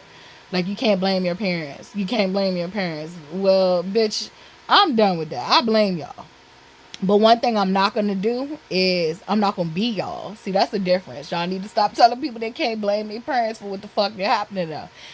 You can blame your parents. You just can't get stuck there. You can blame your parents for the conditioning that they have done to you. But if you really had really sick and toxic parents, you got to get to a point where you break away. For me, it has been breaking away emotionally and spiritually, and I feel like I'm aligning things up to be physically gone. Once I'm gone from here, there is no more there is no more mental masturbation about whether I'm going to talk to her, whether I'm going to speak to her. None of that shit. Like, I'm done. I don't give a fuck. It's nothing for us to talk about. Bitch, you done dragged me over and fucking over again. What else? What do you want from me? Because I don't got shit to give you. I don't have no love left to give you. I don't have no compassion left to give you. And matter of fact, when she was domiciled and she literally was heavily medicated, I wish she wouldn't have missed the 2 pills. Because, bruh, it's crazy because when last night, I was like, I feel it coming. I feel it coming. Like, I feel her coming back to herself. I was like, and it ain't even like I gotta brace myself. I just could feel like I could feel her waking up. The medicine had her ass sleep and domicile. I could feel her waking up. I was like, oh shit. I was like, shit. Watch a couple of days. I gave her a couple of days. Bitch, she flipped the switch like that. But she had missed her 2 pills, and so like literally we hear. I told her you need to talk to your doctor so your doctor can give you some medication, some more medication that you can be on. Cause I think the one she on now, it can be addictive. So like she don't need to be on that shit, but like get her something. Well, this bitch can just be quiet. Like the phone won't ring in, it won't no gossiping. Like the bitch was asleep. She was just asleep. And it was so peaceful. It was just so fucking peaceful. And then she came here raising hell. I mean, the shit went from the fetal alcohol syndrome to my stepdad and my dad and her trying to gaslight me that nothing happened to me and that I was a liar. I was a big liar, and I literally had to tell her, I had to pull it out for her for my stepdad. I was like, when I went, oh yeah, she was like, this is what she did. She was like guilty me like, well, why did you still go to his birthday party even after you knew that he abused you? And I was just like, because you had normalized being with my abusers. Like literally, that's why I chose people who are abusive in my life. Literally, it's normal to me. It's quite normal. I was like, even at his birthday party, like he literally pulled me aside from all the guests and literally really got all up in my personal space, and it was like he tried to kiss me. And instead of him kissing me on my mouth, like my body froze up and locked up. And so he literally ended up kissing me on my cheek after he stood there and stared at me for a while. Like he looked me dead in my eyes. And I felt like you did this to try to check the mood and check the tone. Like, bitch, I am not her. I am not that little girl who had to survive. Like, it is by God's grace motherfuckers are still alive. And I'm not biting my tongue about this shit. Like, it is by God's grace that motherfuckers is still alive. And you are still alive for a reason. And I'm not going to step in God's way. I'm not going to step in God's way. Because whatever God got planned for you is far worse than what I could ever fucking imagine. So I'm good. I'm good with that. Like, I've made my peace with wanting to have revenge and all that shit. My revenge is going to be for me to heal. For me to get through this shit and not become one of you. And I went through my processing. Baby, nobody wanted revenge more than I did. Like, if God would have allowed me to be a vigilante, if God would allow me to be the girl with the dragon goddamn tattoo, I would have been the best girl with the fucking dragon tattoo on this motherfucking planet. Like, I literally would have. And then I would have probably carried it on to a higher level of getting vigilante for this goddamn planet physically. But I am not here to do the physical work and the physical harm. So, like, literally, you know, we all got our roles and our plans, and I'm gonna stick to God's one.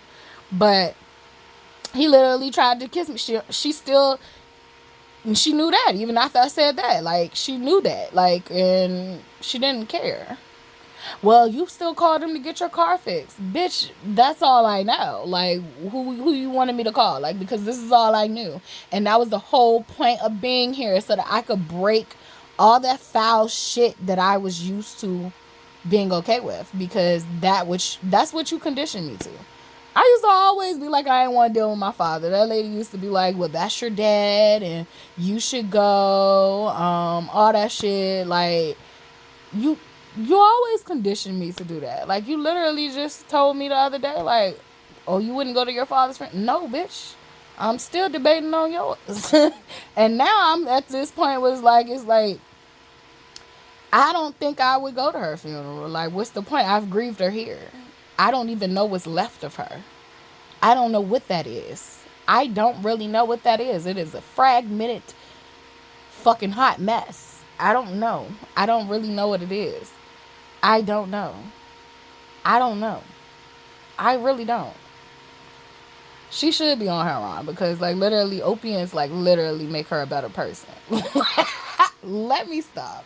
God don't like ugly. He ain't too fond of cute. I'ma stop. But, literally,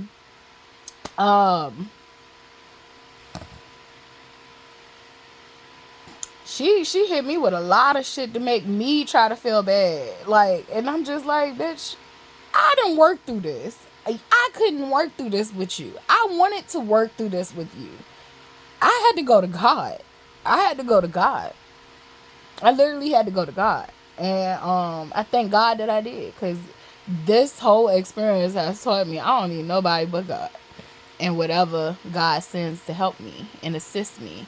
And but far as putting my faith in man, like, I don't give a fuck the title no more. I don't need nobody but God. And when God remove it, keep it removed. When God remove it, keep it removed. And I'm gonna do my part to make sure it removes.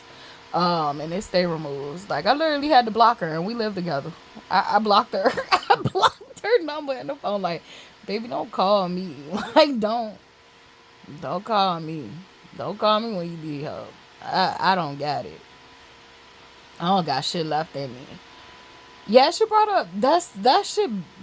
Well, it pisses me off. She brought up my stepdad, and it was like, I had to check her. Like, I don't even think I told her this before, but, like, I literally had to tell her, like, I remember my friend was on crutches, and we were, like, literally probably in the 9th grade when she was on crutches. I can't remember officially, but I think it was maybe the 9th grade or the 10th grade.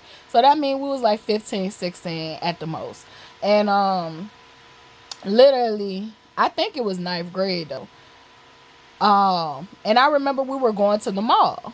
And so my stepdad was helping her get in the car, and he was touching on her butt to help her get in the car. And my friend was laughing and giggling. And my mom literally saw this shit.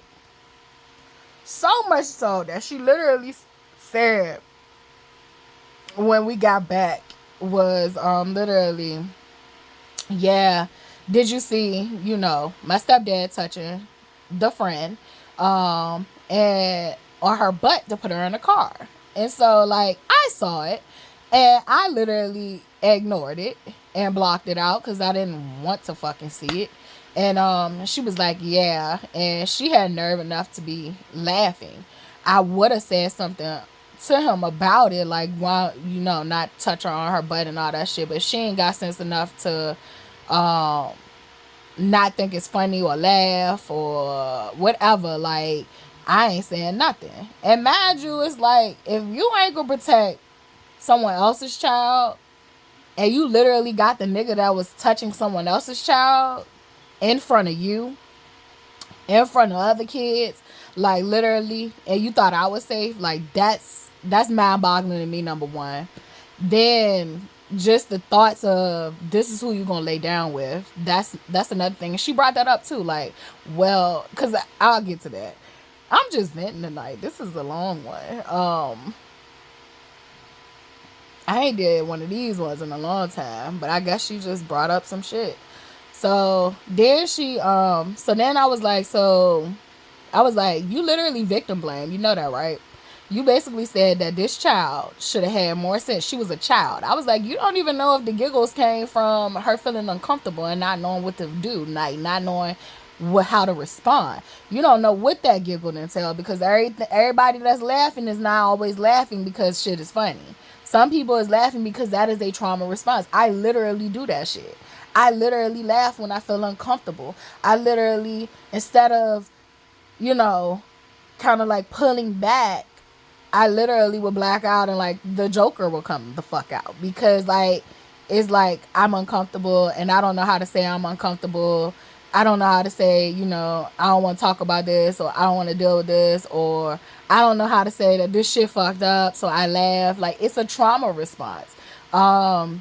It's better to laugh than to cry. Like, but now I'm learning to like cry. Fucking cry. But anyway, I was just like, that's number one. You can't really say she fucking liked it or was enjoying it, because you don't know what the fuck was going on in her mind, being a 16-year-old, 15-year-old child being touched by a man on your ass. So literally, that's a fallacy. Number two, you're victim blaming her as if she should have more sense than the grown ass man that was touching her on her ass. That's number two. Number three, you felt the need to tell me about it, but you didn't tell him about it.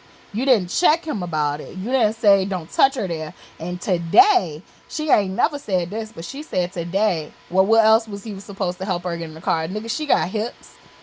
It's good touch and bad touch, but touch me on my ass is bad touch. Like, she got hips. He could have helped her with her hip. He could have called you over and told you, like, could you come help her? It's many of things. This bitch gonna say, well, I wouldn't have came to help her. He won't to call me because I won't come to help. She made excuses for him. But you can't even empathize for a child. And so then I was like, and then this is another one. I was like, I had a friend who the bitch was crazy. Literally, you saw her at the job. You saw her at his job. You saw some shoes that you gave her that ended up back into your closet. That meant she was back in your house with them shoes that you gave her. And she put them back in your closet, ma'am. She wanted you to know. She wanted you to know, and I think she not only wanted you to know, she was trying to get back at me. And I don't give a fuck. Like, baby, I was happy. Like, good, great. Happy he's found someone. This bitch gonna tell me, well, I ain't care because me and him won't even have a sex no more then. And it was just like, what? Then she says, two, she probably was doing it to get back at you. I already know that, ma'am. Now I do. Like, but she was hurting herself. And at the end of the day, she still was a what? She still was a child. So even if she was playing these vindictive ass games and being psycho, she still was a child being abused by a grown ass man. And you knew. And if you had two motherfucking situations, and you literally used to ask, she used to ask me, is he doing anything? But I never felt comfortable telling her because I felt like she knew. And it was just like, what was the point? You've shown me you don't care anyway. Like, you shown me with my dad, you shown me with him you don't care. Like, literally, you don't care. I even talk about how, like, she brought him off the streets. Like, this nigga, he literally had a wife who was a school teacher. And he literally was in the streets, homeless, doing drugs, going house to house, doing drugs, sleeping on the floor, going to all the little, crack houses and shit, doing drugs. It was some twin brothers that used to like get high, and that they didn't live in our neighborhood, but they lived like down the street, and that's how she met him. She met him by drinking and drugging, and you brought this feral ass animal in our house, and literally, you judged me all these years because I picked up Dante and because he was in jail, and I've been transparent about this. Like, I tell my truth. It ain't pretty, but it's the truth. And so literally I picked him up while I was taking a class at the Richmond City Jail to help the inmates. And codependency fucking, you could take a picture of my face and literally I'm the poster child for codependency. And so literally that's how I met him. He pursued me heavily. I didn't want him. I knew he was trouble. But he pursued me heavily, and like literally, he broke me down. And so I was just like, shit, what the fuck? Like, emotionally, he provided for me what I wasn't getting from other men emotionally. Like, other men just wanted to fuck me. Emotionally, because he was locked up, all those letters and poems and us just relating on intellectual shit got me. And I never got that from other men. Like, I never met another man who we could have conversations like me and him did. And that got me. But I ain't falling for that shit no more. Like, it's just like, I'm gonna give to myself what I need so I don't fall for that shit no more. Like, literally, once you begin to love yourself, like, you start to feel what love feels like. And love is peaceful, love is calm. And I feel loved. I really do feel loved. And I thank God for the spirit team that I have been afforded. Like, I thank God so much. I've tried to fight that. Like, I tried to fight real love from God. Like, because I just felt like I wasn't worthy. Like, I spent years feeling like I wasn't worth shit. And it felt like torture to be brought back here. I'm not gonna lie to you. I thought God was punishing me. I thought God was punishing me by bringing me back here. But I didn't realize that this is not a punishment. This was a space that I literally could get myself back together. It was a space that I literally could finally see my mother for who she is. In person, she presents as like this innocent old lady. Baby is far from it. I even used to tell my daughter, like, the relationship with my daughter and my mom. My daughter always getting my mom ass when she wrong about me anyway, but the relationship that my daughter had with my mom, she felt like she got to see a different version of my mom. Even at this level of wickedness, she got to see a different version of my mom. My mom was like far fucking like worse growing up, like as a kid. Like, my mom was physically and mentally like abusive. And it wasn't just to us, but she was physically abusive to my brother. She was physically abusive to me, but it wasn't like, I don't feel like, even in my, I think that's why, like, I never picked physically abusive men, because I never really got that physical abuse from her, and I never really saw her being physically abused from men. Like, I seen her beating the shit out of men. Like, literally, she would bust my stepdad head open and with beer bottles and shit. Like, just all kind of shit went down in that house. But I never really saw like her being physically abused, and I got physically abused, but it wasn't consistent, like to the point where that was where my soul trauma lived. A lot of my abuse was emotional and verbal and mental abuse, financial abuse too. And she tries to do that shit here, but I've like completely separated finances. Like, this is, I'm gonna pay you what you asked for, and the rest I'm gonna do for myself. Like, I don't need you to do anything for me. You're not gonna hold no shit over my head. Oh, that credit card debt? Done. Only thing I have left is that card note for the car that I can't even fucking drive. It's literally parked, can't drive it. And then the car that I do have that I can drive, that's broke down too. Womp womp. But that's paid for. So, like, it's just, my last attached debt to her is the car notes. And I don't even need her to pay that. Like, I could pay that off without her even being involved. Like, literally. So, I think this was just me getting back on my feet, me seeing what I needed to see, me healing what I needed to heal, me Learning that it is okay to have feelings, because if I don't have feelings, I'm gonna turn out like her, and I don't want to be her. Cause boy, to be that self-absorbed and to not want to feel that bad, like that you would victim blame, that you would talk to me any kind of way. Like I had to let her know, like, you literally told me what you told me about your husband wanting to tap it too. Like, baby, that's disturbing that you even thought that, let alone said it.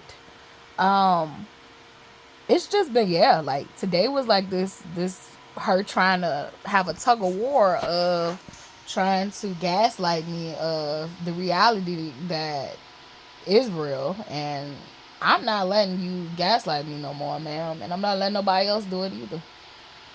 And I got a lot of prayer to do. I'm gonna cleanse tonight. I think I'm gonna go take me a bath and cry and some more.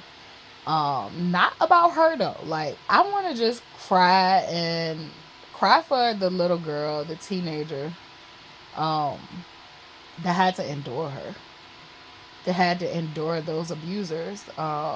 She even came in and told me about her sister. She gonna cuss her sister out, and she not gonna deal with her sister because her sister told her that how could you go to their sister's funeral? How could you go to their sister's funeral and break down the way you did, but you didn't break down for your own daughter? And it was just like, first of all, this is why you don't want to talk to your sister no more, ma'am. This is why you don't want to talk to your sister no more. I remember she got real mad at her sister when my uncle died, because her sister kept telling her she was going to pay for his funeral. She didn't want him to get cremated, that she wanted him to get buried on the family plot. But it was all a ploy so that she could get the family land. And it was just like, greedy, greedy. It didn't happen for her. So when it didn't happen for her, she was using my uncle to try to get the land. And when it didn't happen for her and my uncle did die, she literally reneged on my mama and didn't give her fucking shit for my uncle dying. And however, my mom is intelligent, so she wasn't, dependent on that. She just went ahead and did it the way that she could afford to do it, which she always knew she was gonna do cremation. And so literally that upset my mother more than anything.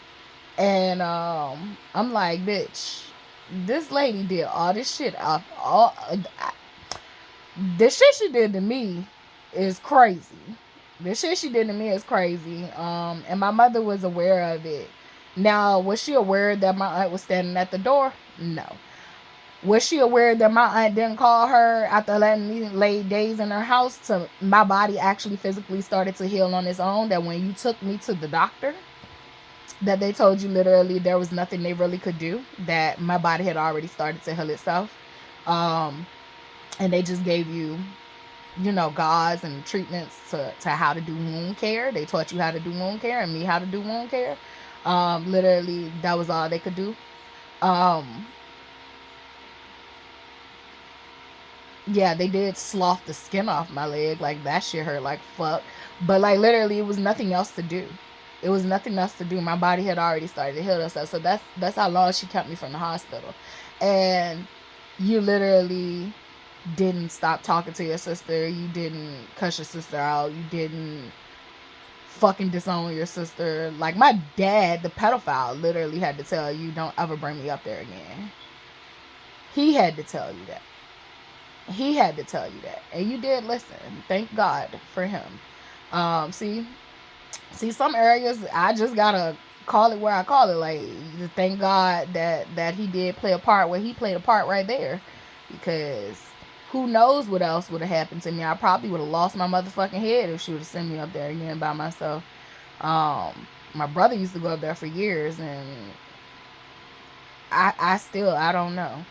I just don't even know what happened to him up there. Like, cause that bitch don't like my mother. And like, I think, if a person don't like you, not all the time, cause a person really could not like a shitty person and still love their kids. It's a couple of people I don't like, but I love their kids, and I would never do anything wrong to their kids. But I'm just a person that I wouldn't do nothing wrong to nobody's child, period. But with that lady, that lady is just evil, and so she don't want to disown her for that. She literally told me that she'll stop talking to my dad for me. And it's like, why would you say for me? Like, why wouldn't you just stop talking to them for you? Because that shit is wrong.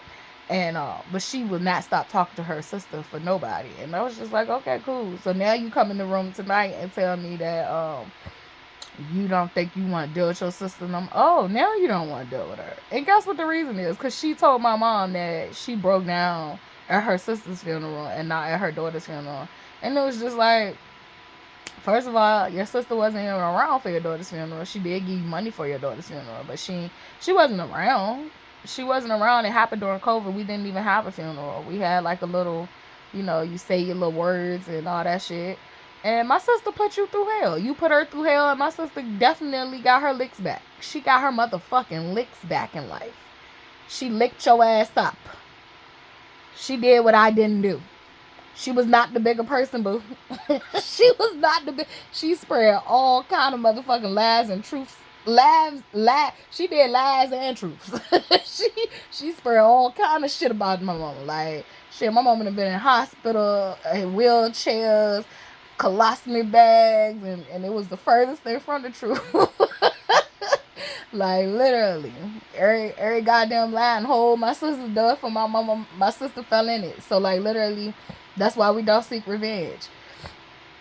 You let God handle that shit. Don't take that shit into your own hands.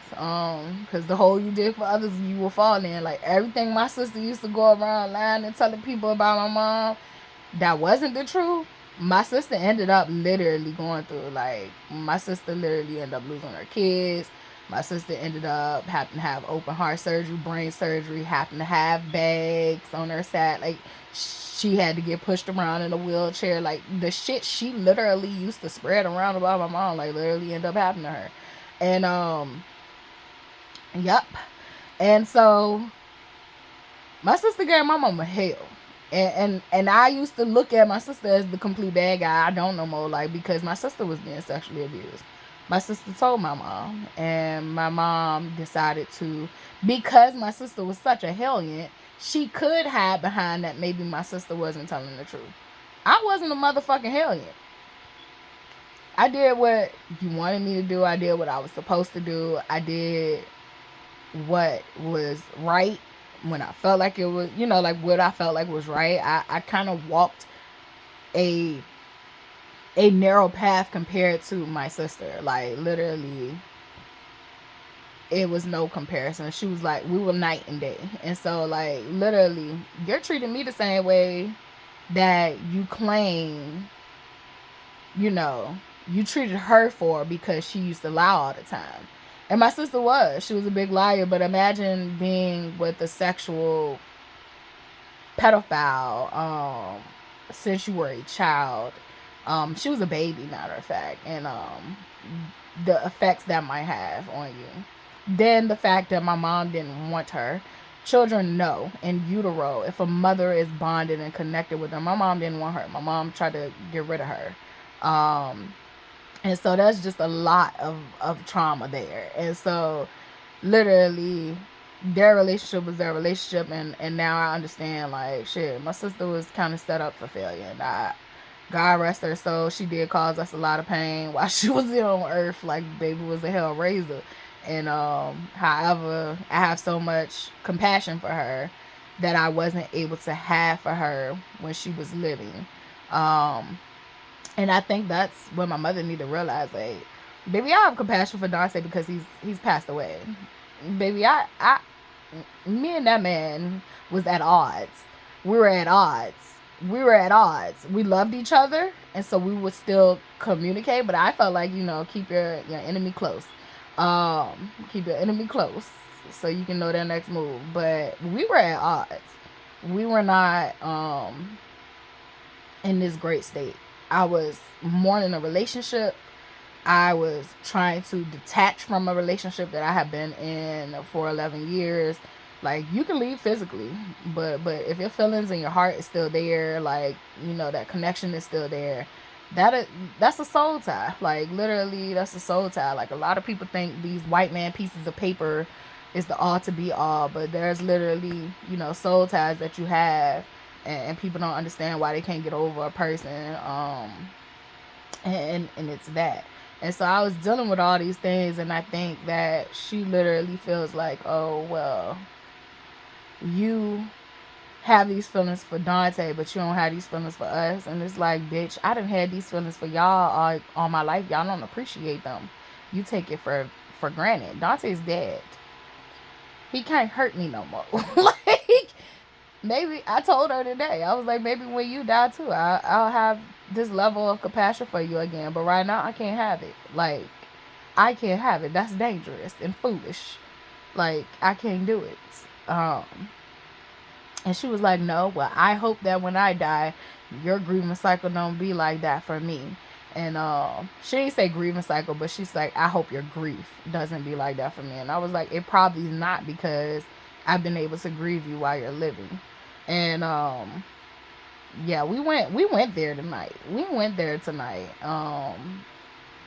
I physically was getting hot, but like, I didn't lose my cool, if that makes sense. I still feel like, why was you even going back and forth with her? But I'm doing the best I can. I'm doing the best that I have grown tremendously, because I would have been in there cussing that bitch out. I would have been there cussing her out. I know, like, maybe a week ago, like, she had brought up, it was like 2 weeks ago, maybe, she had brought up something about when I first got here, I told her that I was gonna kill her. And I laughed, because I think I did a video on this, if you can go back, or if you can remember, like, where I told y'all me and her got to arguing, and I talked to her like she was not my mother, and she was treating me like she was not my mother. So like, I literally, I let her have it. I let her have, baby, you want demon time? Like, baby, you don't know the demons that I've conquered. Like, you don't want this shit. You don't want this shit, because for 11 years, you haven't been in the picture like you felt like you were. And you don't know me. Lady, you don't know me. Matter of fact, you didn't know teenage me. Teenage me, you didn't know. You didn't know who she was. You didn't know what she was into or what she was doing. You knew what you needed to know. Like, you knew what you needed to know. And she don't even realize that. Like, once she got clean, she didn't give a fuck no more. Like, she didn't care. It was all about her and her career, her dreams, and great. Happy for you. But don't sit up here and pretend to be mother of the year. And when that shit even gets, called out that you wasn't, like, you have a temper tantrum, and you try to attack me and turn me down, and it's like, I'm not calling this shit out for you to feel bad. I'm calling this shit out so we can talk about it and we can heal. But you don't want to heal. You want to hold on to the reality that you weren't a bad person. Well, baby, I wouldn't have been able to heal to this point that I'm at if I wouldn't have realized that I have made some fucked up decisions in life that literally is aligned with being a bad person sometimes.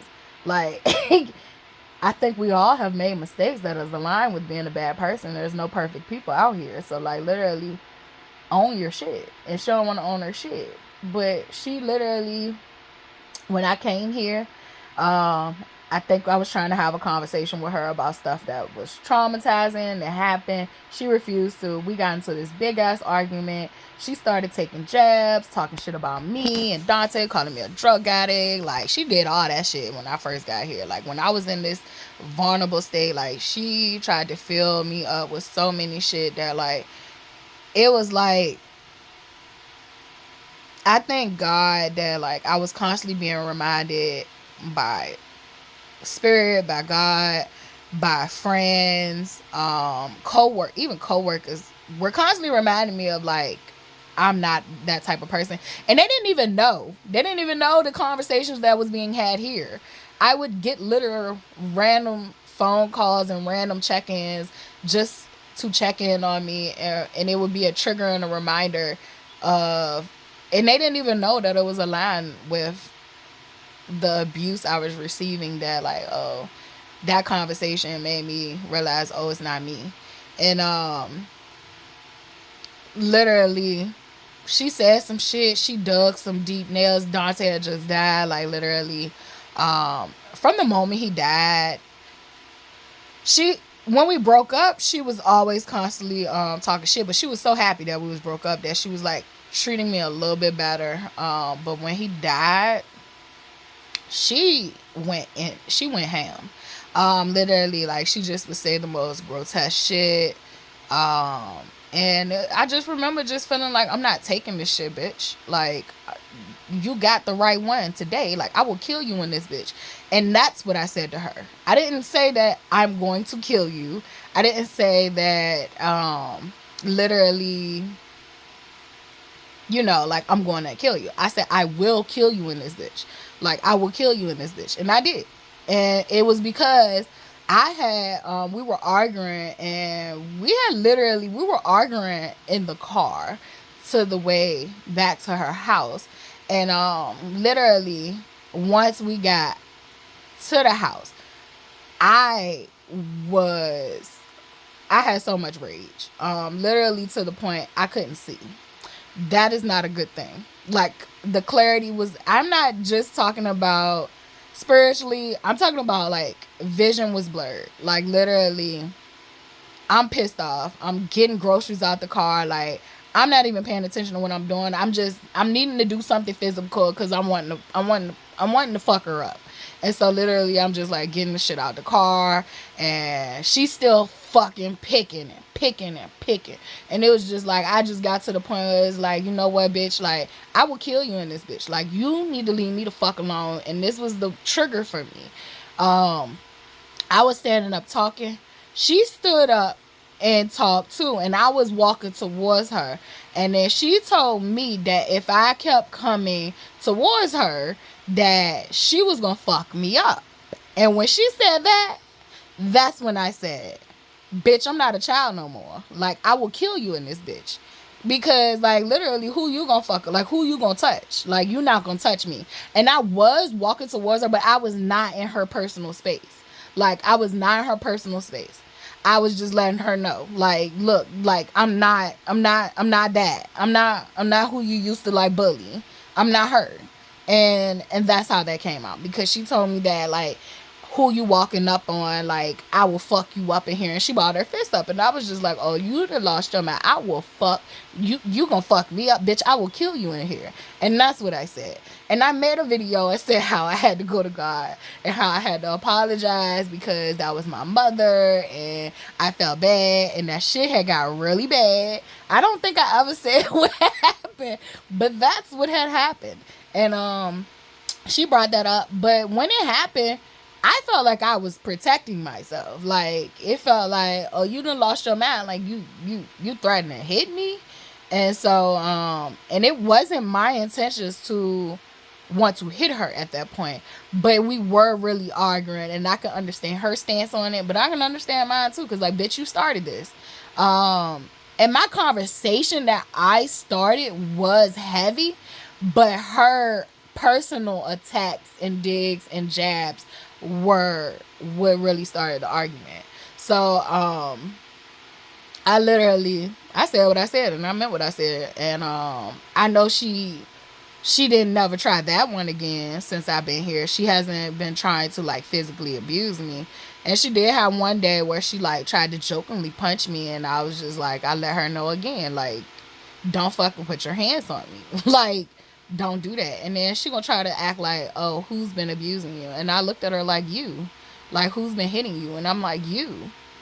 And even though I say that, like, the physical abuse to me, it doesn't mean that I wasn't physically, abused. I was physically abused. But to me, the shit that hurt me and bothered me the most was the emotional, verbal, and mental abuse. But yes, I was physically abused by my mother. And I just don't like that. Like, don't try to ease your way and try to fucking put your hands on me and punch me and hit me. Like, I'm one of these people, like, don't smack me on the back of my head. Like, I don't like that shit because, like, that's triggering to me. Like, getting hit upside my head. Like, yeah, I used to get hit upside the head. And I don't like that shit. And, like, that'll get me rageful real quick because it's like, don't fucking do that shit to me. I don't find it playful. That shit hurts. And even if you're not doing it in a way that is hurt, it's triggering to me. So I literally used to have issues with that, like people coming up behind me. Like when we talk about PTSD, like I never fucking stepped foot on a battlefield ever in my life, but I have these triggers that literally make me feel like I have to fight for my life. Coming up behind me, I can even know that you're coming up behind me, but it's like, it's something that's like scary to me. Like, who is this coming up behind me?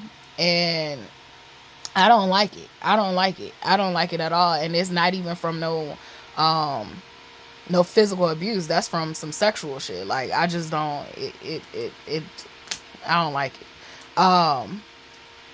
And I'm working on certain shit because I don't want that to be a marker on my genetic coding that like I can't have intimacy and I can't have love because of these things happening to me. So when I say triggers, I don't mean that I'm going to leave them a trigger. It's me understanding where they come from, why they there, and working through that shit. So yeah, it's been a night. It's been a night. She dumped a lot of shit on me that I'm gonna. It's been Uno reverse back to her, because that's her shit to bear. It's not my shit to bear. Like, I've been doing the good work over here. Like, lady, you are not dragging me to hell. You got to do that.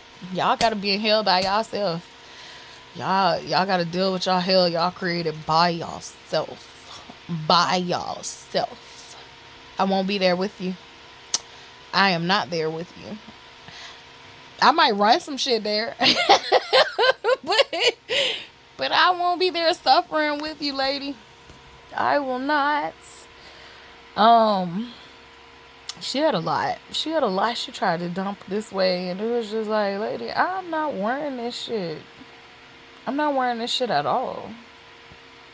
I mean, call me a big ass liar, and God gonna judge me, and it's just like, I know, cause only God can.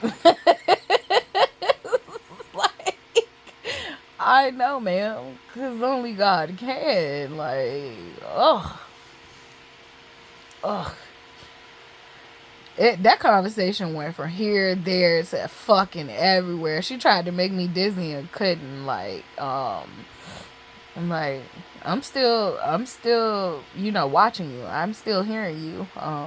And I'm still gonna keep my reality. I even told her that, like, you're not gonna change my reality. Like, and she was like, and you're not gonna change mine. And it's like, but I didn't start this conversation with you. I'm trying to let you know you're not going to change my reality, but go off, ma'am.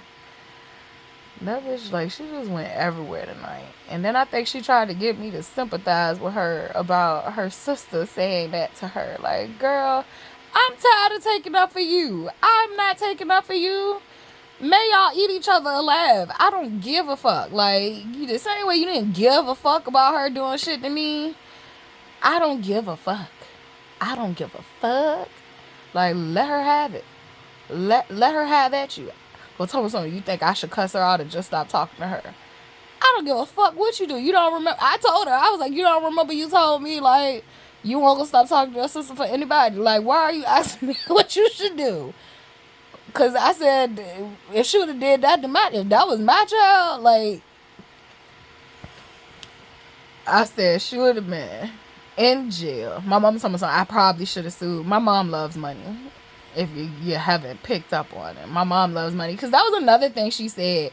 She tried to tell me that her being with my stepdad didn't bring her down. And she said, I ain't never let no man bring me down. And she threw shots at me because she feels like that hurts my feelings. And it doesn't, though. Like, because Yes, I failed greatly while I was with Dante, but Dante was not my problem, ma'am. Dante was a problem I picked up because I had problems. You're not getting it. I've been telling you for years. He was a problem, but he was not my sole problem, ma'am. I picked him up because I had problems. And so literally he just was the hay that broke the camel's back, baby. Like, literally, Dante could have died. And if I would have never tried to focus on myself and work on myself, I would pick up another Dante or worse. So, is Dante the problem? Is she the problem now? No, it's me. I have to work out the issues that allows me to think that I am just that I am not the problem when I pick up people who don't love me. If that makes sense. It's like both things can coexist. The person, like her, she's a problem right now. She's a problem. And the solution to it is for me to get on my shit and get out of here, right? And so I'm doing that. I'm slowly building myself back up to the Latifah that is a motherfucking go-getter. To the Latifah that is, I'm just resilient, and the perseverance is, that's one of the things. Like, I had a friend who, she was like, I could see you on stages, I can see you, speaking to people, I could see you doing all these different beautiful things, and I had a vision of that, and she told me, and when she told me, she was saying it as in, like, you need to just be doing this right now. And I had to tell her, I was like, I've never had confidence issues when it came to my work ethic. I never had confidence issues when it came to my skills. Baby, when I am on it, like when I am into something, when I am passionate about something, I don't have motherfucking no issue. I'm gonna kill that shit. Even if it's something that I do lack confidence in to begin with because it's something new to me, baby, once you teach me, I'm gonna flourish. I'm gonna do great in it. Like, I've never had any issues when it came to performing. Like, and I don't just mean, acting.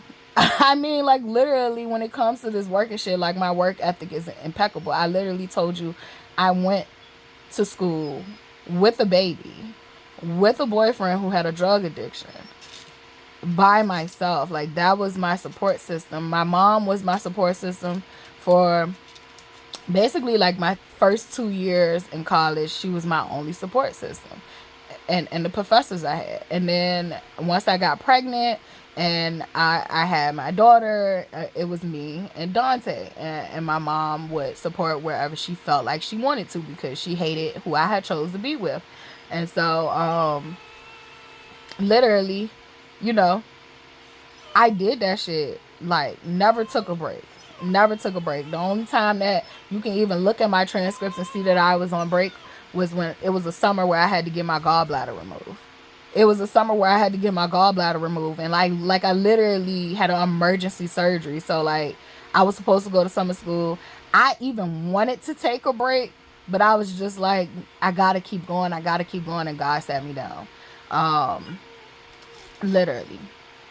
Even once I quit teaching, like, I could not agree with teaching. I hated the job. I loved the kids. I loved my kids. It wasn't the kids. Even the student that the teachers didn't like, that was one of my favorite children. Literally, like, one of my favorite children. To this day, I still think about him. It wasn't that. It was the bureaucracy, the politics that's in the teaching, and how it's not designed for the kids to succeed. It was the administration. It was the SOLs. It was the fucked up system that we're creating kids to not be critical thinkers. And what is they even in school for then if we're not creating kids to be critical thinkers? Like, oh, we're just creating kids to be fucking cogwheels to your goddamn machine. And so it was like, this is not what I signed up for. I can't participate in this. And so I just kept wanting to quit. And it was like, but I have this lease. I have to take care of my kid. Like, what do I do? And I used to pray that, you know, God fix it. I even tried to start looking for other jobs at another school, and it was like, I used to pray. My mother used to be like, you know, go there, collect your check. That's her mentality. For me, it's principles. It was like, I can't be here and be responsible for other people's kids and be okay with myself. I started to have nightmares. Like, that shit is serious to me. Principles mean every fucking thing to me. Principles mean everything to me. And the moment that I lose my principles, I lose myself. And so that shit is big to me. And so I literally was like, I just can't keep showing up to this place and not being able to do what I set out to do.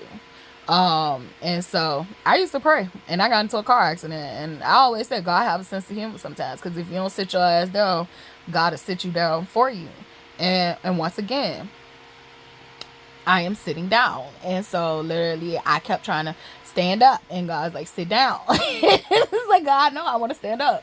It's like, God, sit down. And so like, I'm just in this space where, like, you know, God is sitting me down, but and it's not punishment. It's to get my shit together, get my state of mind together. Like, my state of mind was motherfuck. It was all over the place. My state of mind was all over the place. I do apologize to people who literally caught me in my raw. I do want to thank God, though, that, like, my raw is not that bad. I did have a lot of trauma and a lot of shit that was coming to surface that I needed to get out, because I always masked it and covered it.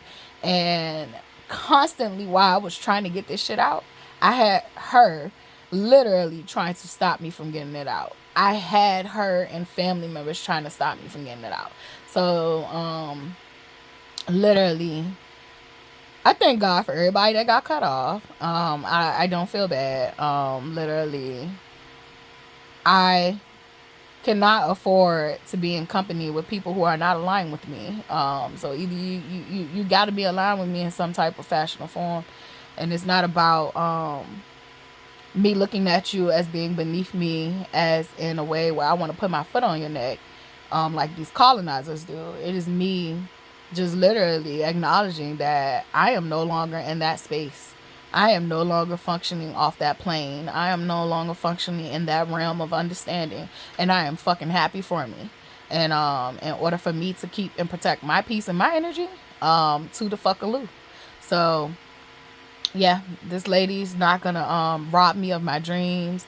I wished for her that, you know, you're old, you should enjoy the rest of your days. But if you're hell bent on making me suffer with you, you get what you get. Because that was not my heart. That was not my place. Every time I wanted to talk to my mom about this shit, it was from a place of, I wanted to mend our relationship.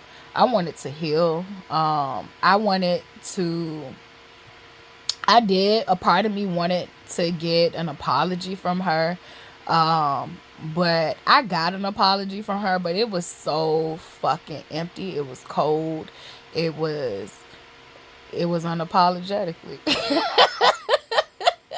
It was definitely unapologetically, like, it was not a sincere apology. And it did nothing. So sometimes, like, the only closure, they'll say that shit, and it's like, it's real. The only closure you need is the motherfucking walk away. And it's like, as soon as God put me in a position to, like, get the fuck out of here, it's toodaloo. And it was like, it's like been a process, right? You know, you've seen videos where I would say this and that, and that goes for all my videos.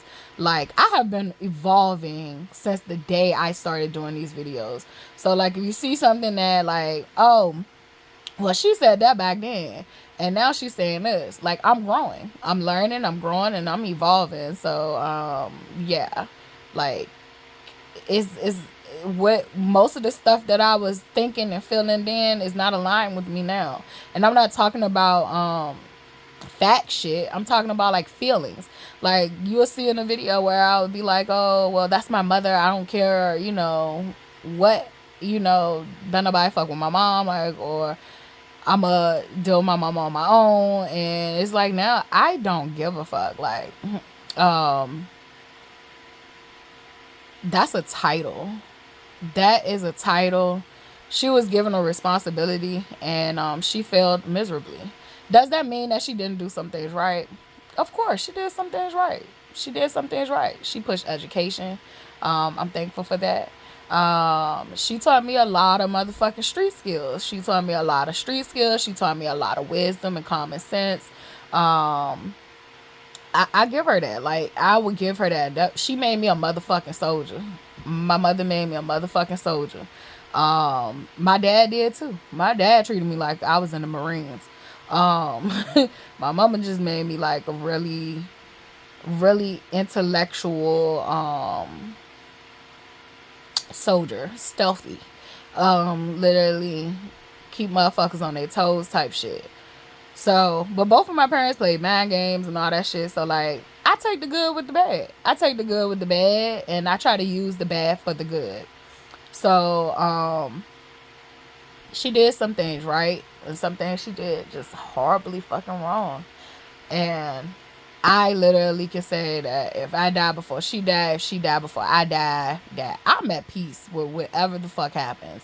Because, I don't have anything left to give in this relationship. I'm done.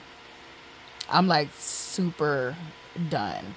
I am ready to get on my shit. I am ready to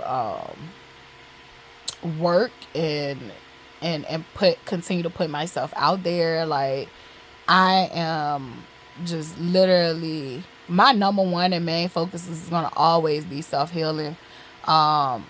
Because one thing I learned in this short period of time that I've been here on earth is that Latifah has no problem with work ethic. Like, Latifah is a go-getter. Latifah as a child, Latifah as a teenager, Latifah as a young motherfucking adult. The bitch gonna figure it out. The bitch gonna figure it out. Like, I have no problem with that whatsoever. But what Latifah lacked was, and I said this, I told y'all, I talk about myself in third person. What Latifah lacked was loving herself, caring for herself. Literally would care for everybody else before myself.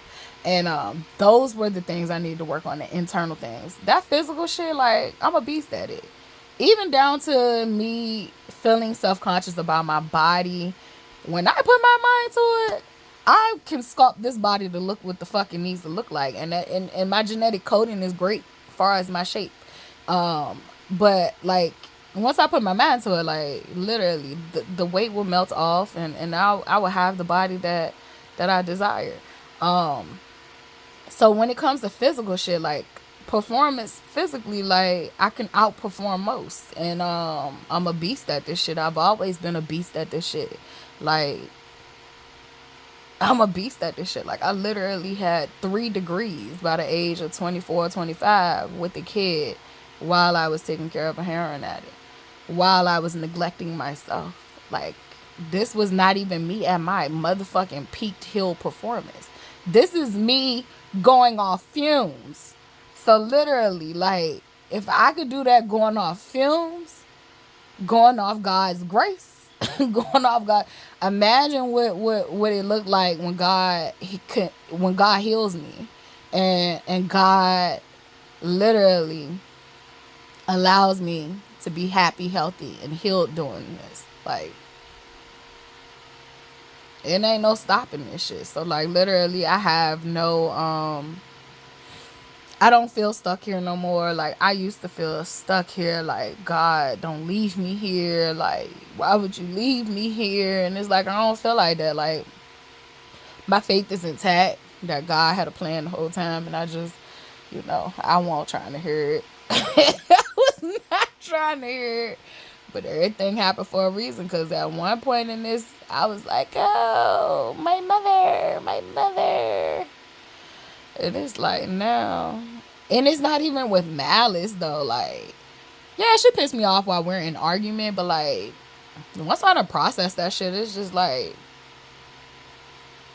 it's a level of I feel sorry for you because you're in this space, but it's not I feel sorry for you where I want to save you. Like, it's time you save your motherfucking self. Like, I can't do it.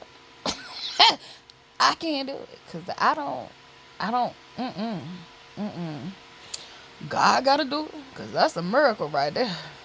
I don't even want to do it because anything that's trying to bring me down and trying to tear me down, it's like when you watch them movies and you see the good person try to save the bad person once they done fell off the like cliff. It's like, and they pull you back up, and then as soon as you to pull them motherfuckers back up, they try to kill your ass, and it's like you should have just let them die.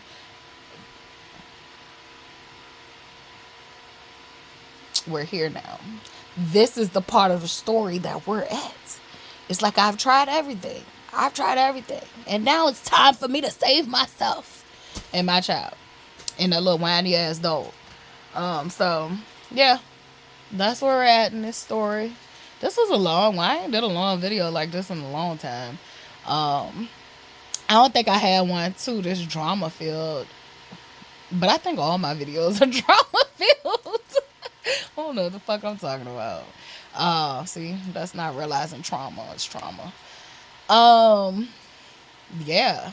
Yeah, I'm leaving shit out too. Cause I told you, like, she was trying to make my head spin. And it was like, lady,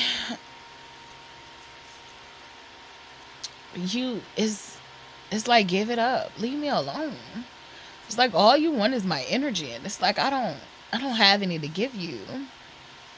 I done got to the point where I'm sick of arguing with you. I'm sick of talking to you. I am sick of trying to be heard by a person who intends on or who is hell bent on not even trying to hear me. Like, why are we even talking? What the fuck is we talking about? And it's like I pray to God. I'm going to go take a spiritual bath and pray to fucking God that I never waste a fucking breath again on an argument with her, on a disagreement with her, on trying to get her to hear me, when she's hell bent on not trying to hear me. Even though I did not start this conversation with her, she did that shit with herself. I just still, I don't have any empathy with her as far as what she's feeling and all that shit. Like I said, I have a small amount of sorrow, just a small amount. That's more, and it's more of like, I feel sorry for you because you're in that situation. It's not where I want to save you or I wish I could help you. Like, I just want to save myself.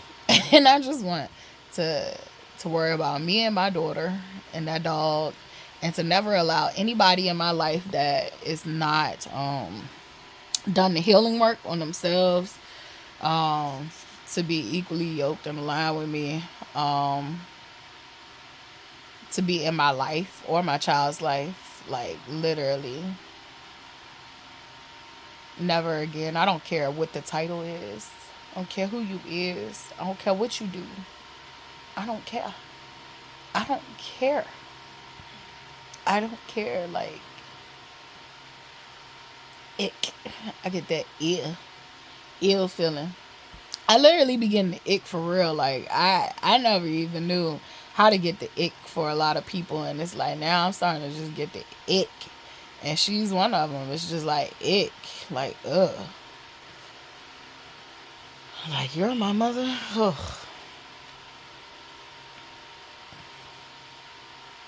Raised by psychopaths.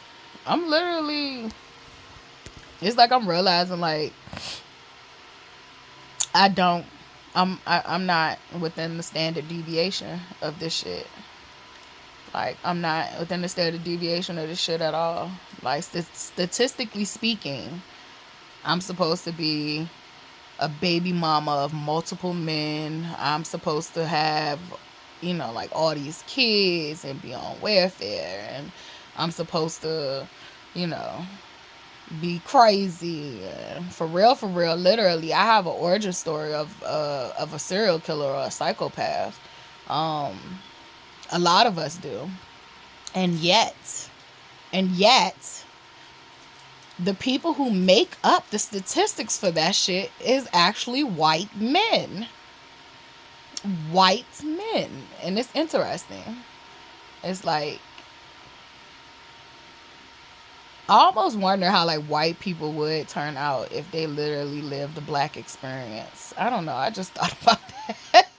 Like, what the fuck would white people turn out like if they lived the black experience? Because even the poor white person isn't living the black experience because they do not have the trauma that is passed on through generation and generation that we have.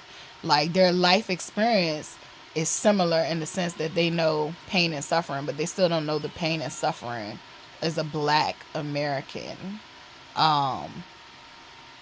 Because at the end of the day, if they were to clean up and get money, they would still be able to have way more privilege than us. They still did not face the same trauma as us, like, far as the division that society has created. But I wonder what would have happened. I don't want it to happen. I'm not saying this because I want it to happen. I don't want none of this shit to happen to nobody ever fucking again. This is sick and insane that there are children being brought up, that I was a child that was brought up in this sick ass environment, that you literally have mother. Man, me and Elsie was talking the other day. Like, I have a painting that I'm working on, and you know, like, I like to add 3D elements to my paintings and shit like that. And I have a painting that I'm working on that literally, she helped me. She was like, literally, like, the world has swept so much shit under the rug that all the secrets and the lies and the truths and all that shit, literally, like, it's a mountain and the rug is no longer appearing to be a rug anymore. It's just like a little dot at the top of the mountain. And I was like, that shit is so real and so deep. Like, I gotta paint this. Like, I gotta create this in some kind of way. And so I'm gonna try to bring that piece to life some kind of way. But like, that's literally where we at. Like, we're at the cap capacity, the K capacity of bullshit and lies. We're at the K capacity of secrecy and hidden knowledge and hidden truths, and we can't take any more of the bullshit. Like, the rug ain't rugging no more. This shit is just out here for you to see, and it's like, you don't even have to have eyes to see it. It's like, it's right here. It's right here in your face. You don't even have to have the eyeballs to see it. But those that want to remain blinded, and those who want to remain asleep, let them sleep. I don't give a fuck. I'm not saving nobody the fuck no more. Save your motherfucking self. A lot of them don't want to be saved. They want to use you. They want to drain you. They want to drain you or use you. And those who do want to be saved, want to, be saved, literally got to be realized. Got to be in a situation where they realize they can save themselves. And I feel like that was me. It was like, all my life, I wanted to be saved, but I never relied on anyone to save me. This go around, when I woke up, it was like, I was just so tired. It was like, God, I'm tired of saving myself. Like, can you send someone in here to help me? And it's like, God ain't never sent nobody in here to, like, just physically save me. Now, spiritually, always had my back. Always. But, like, physically, I just never had that where I had a person that physically came in to save me. It was always, I had to get that shit out of the mud. I had to pull myself up out of the bootstrap. I had to keep going. I had to do it. And it's like, now it's like, sweetheart, you can save yourself. You literally can save yourself. You can heal yourself. I'm a put these tools right here for you, these jewels and these tools, like learning Reiki. I do a lot of self-healing. I do a lot of prayer. I do a lot of meditation. I do a lot of speaking. I do a lot of speaking. That has been very healing for me. Even when I don't do these videos and I speak out loud and I talk to myself and I pray to God, like that shit is healing for me. A lot of the utilizing my herbs and stuff like that when I do spiritual baths and cleanses and detoxes, like that has been healing for me. Exercising has been healing for me. Literally getting up and moving the trauma and the stagnant energy out of my fucking body has been phenomenal. Like that has been like the icing on the cake to my healing. So I was just literally put in a position where like God already know, like I'm one of his toughest soldiers. I'm one of his toughest. I ain't even a soldier at this point. I don't even care to speak about what I am. Literally I am what I am, but like God already knew, like shit. I ain't putting you here for you to fail. Putting you here for you to fucking show yourself. This ain't even about showing nobody else. But however, I'm gonna utilize you to show other people. I'm gonna utilize you to show other people what you can do. However, this was never about that. Like for me, this is about literally just trying to heal. Trying to heal. Trying to make it out of my trauma. Trying to love myself. I never loved myself. And it's like beautiful to like be able to love myself, be able to show up on this camera like this. Like this how I would be in the house, like just chilling. Like I this is who I am. Like yeah, I come outside and I might have the curls one day and I might have a turban one day, but like this is who I am in the house. This is who I am. I am who I really am who I am when no one is watching.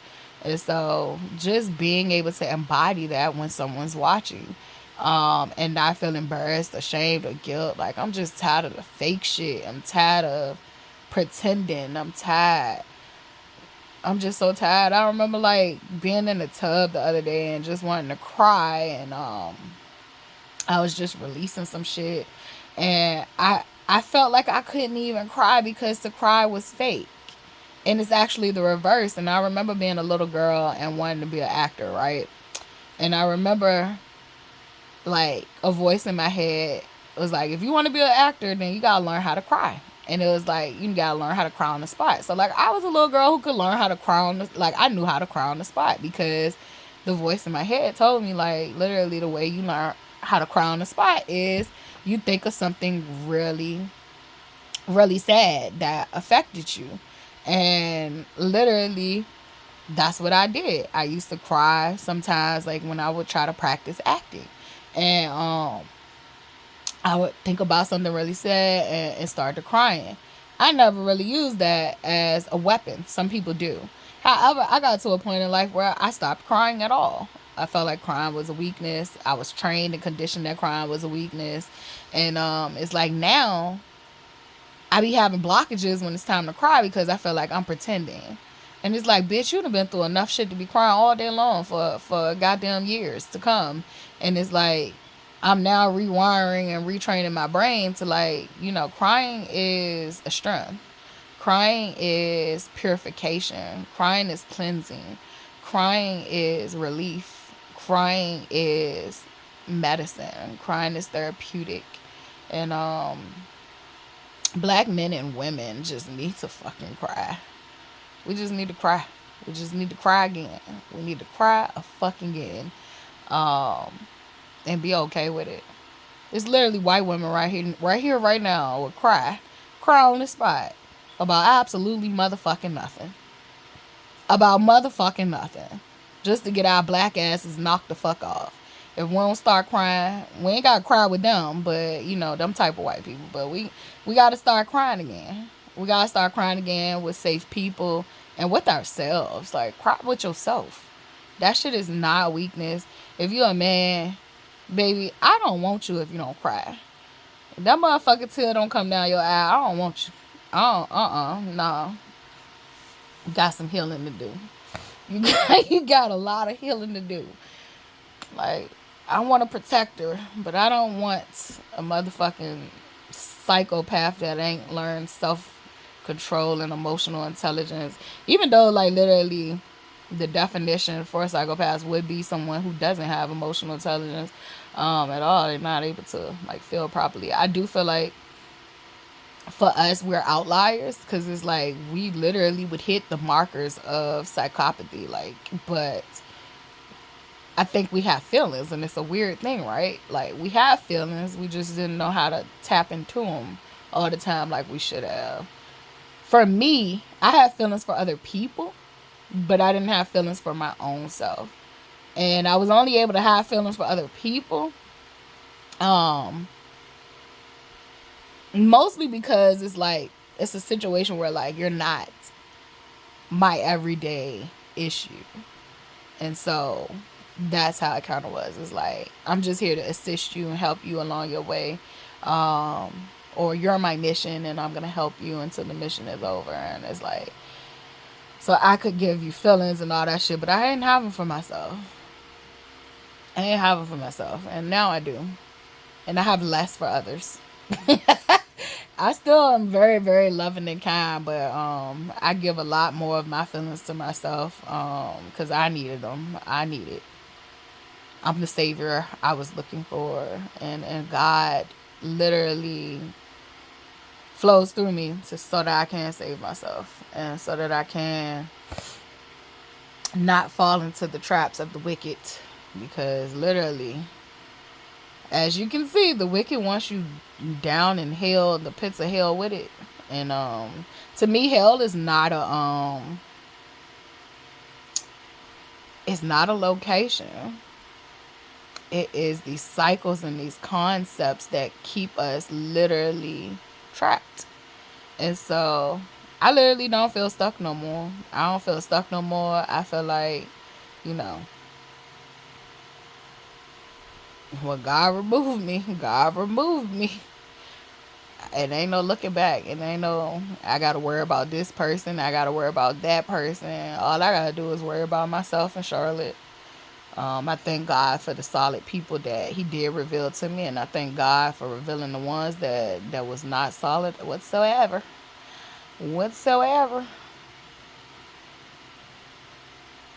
I thank God. I literally do, though. And these people be parading around like as Christians, and then they'll call me the evil one because I know spirituality, and I know how to use the earth, and I know how to work with the herbs, and I know how to work with the spirits. And it's like, y'all working with the wrong shit. My lips dry as fuck too. But y'all working with the wrong shit. Y'all need to y'all not acting like Christ. Not acting like Christ. You praying to the wrong source, and you need to realize that God is all and God sees all.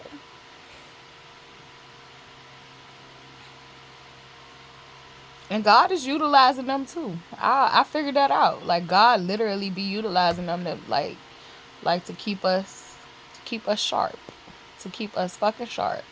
And it is up to us. It is up to us to stay sharp, stay vigilant, stay on our motherfucking P's and Q's, stay on them toes, pivot, motherfucking pivot. So, like I said, I be upset when we're arguing, but that shit don't even linger long, because it's just like, oh, okay. I get it. I gotta get to this point where I don't even keep arguing with all these fools.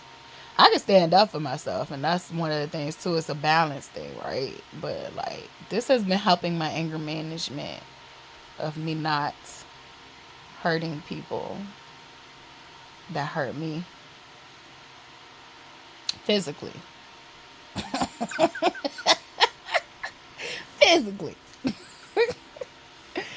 Physically, we're gonna play by these white man rules, but spiritually, it is on and motherfucking popping. This is my Highland cow. This is my emotional support teddy bear. That's my big grown ass like stuffed animals. I have one. This one is what was it? I think this one is what? I forgot the name of this one. I know Charlotte's is latte, so this might be caramel, but I can't remember, or toffee or something. I forgot. She named them, but she has a light skinned one, and I have the orangey ginger one. And so yeah, I'm always like, now I am. I'm staying true to my inner child. I always had teddy bears, lots of teddy bears as a child. They hold all them secrets, all them fears. I always used to talk to my teddy bears.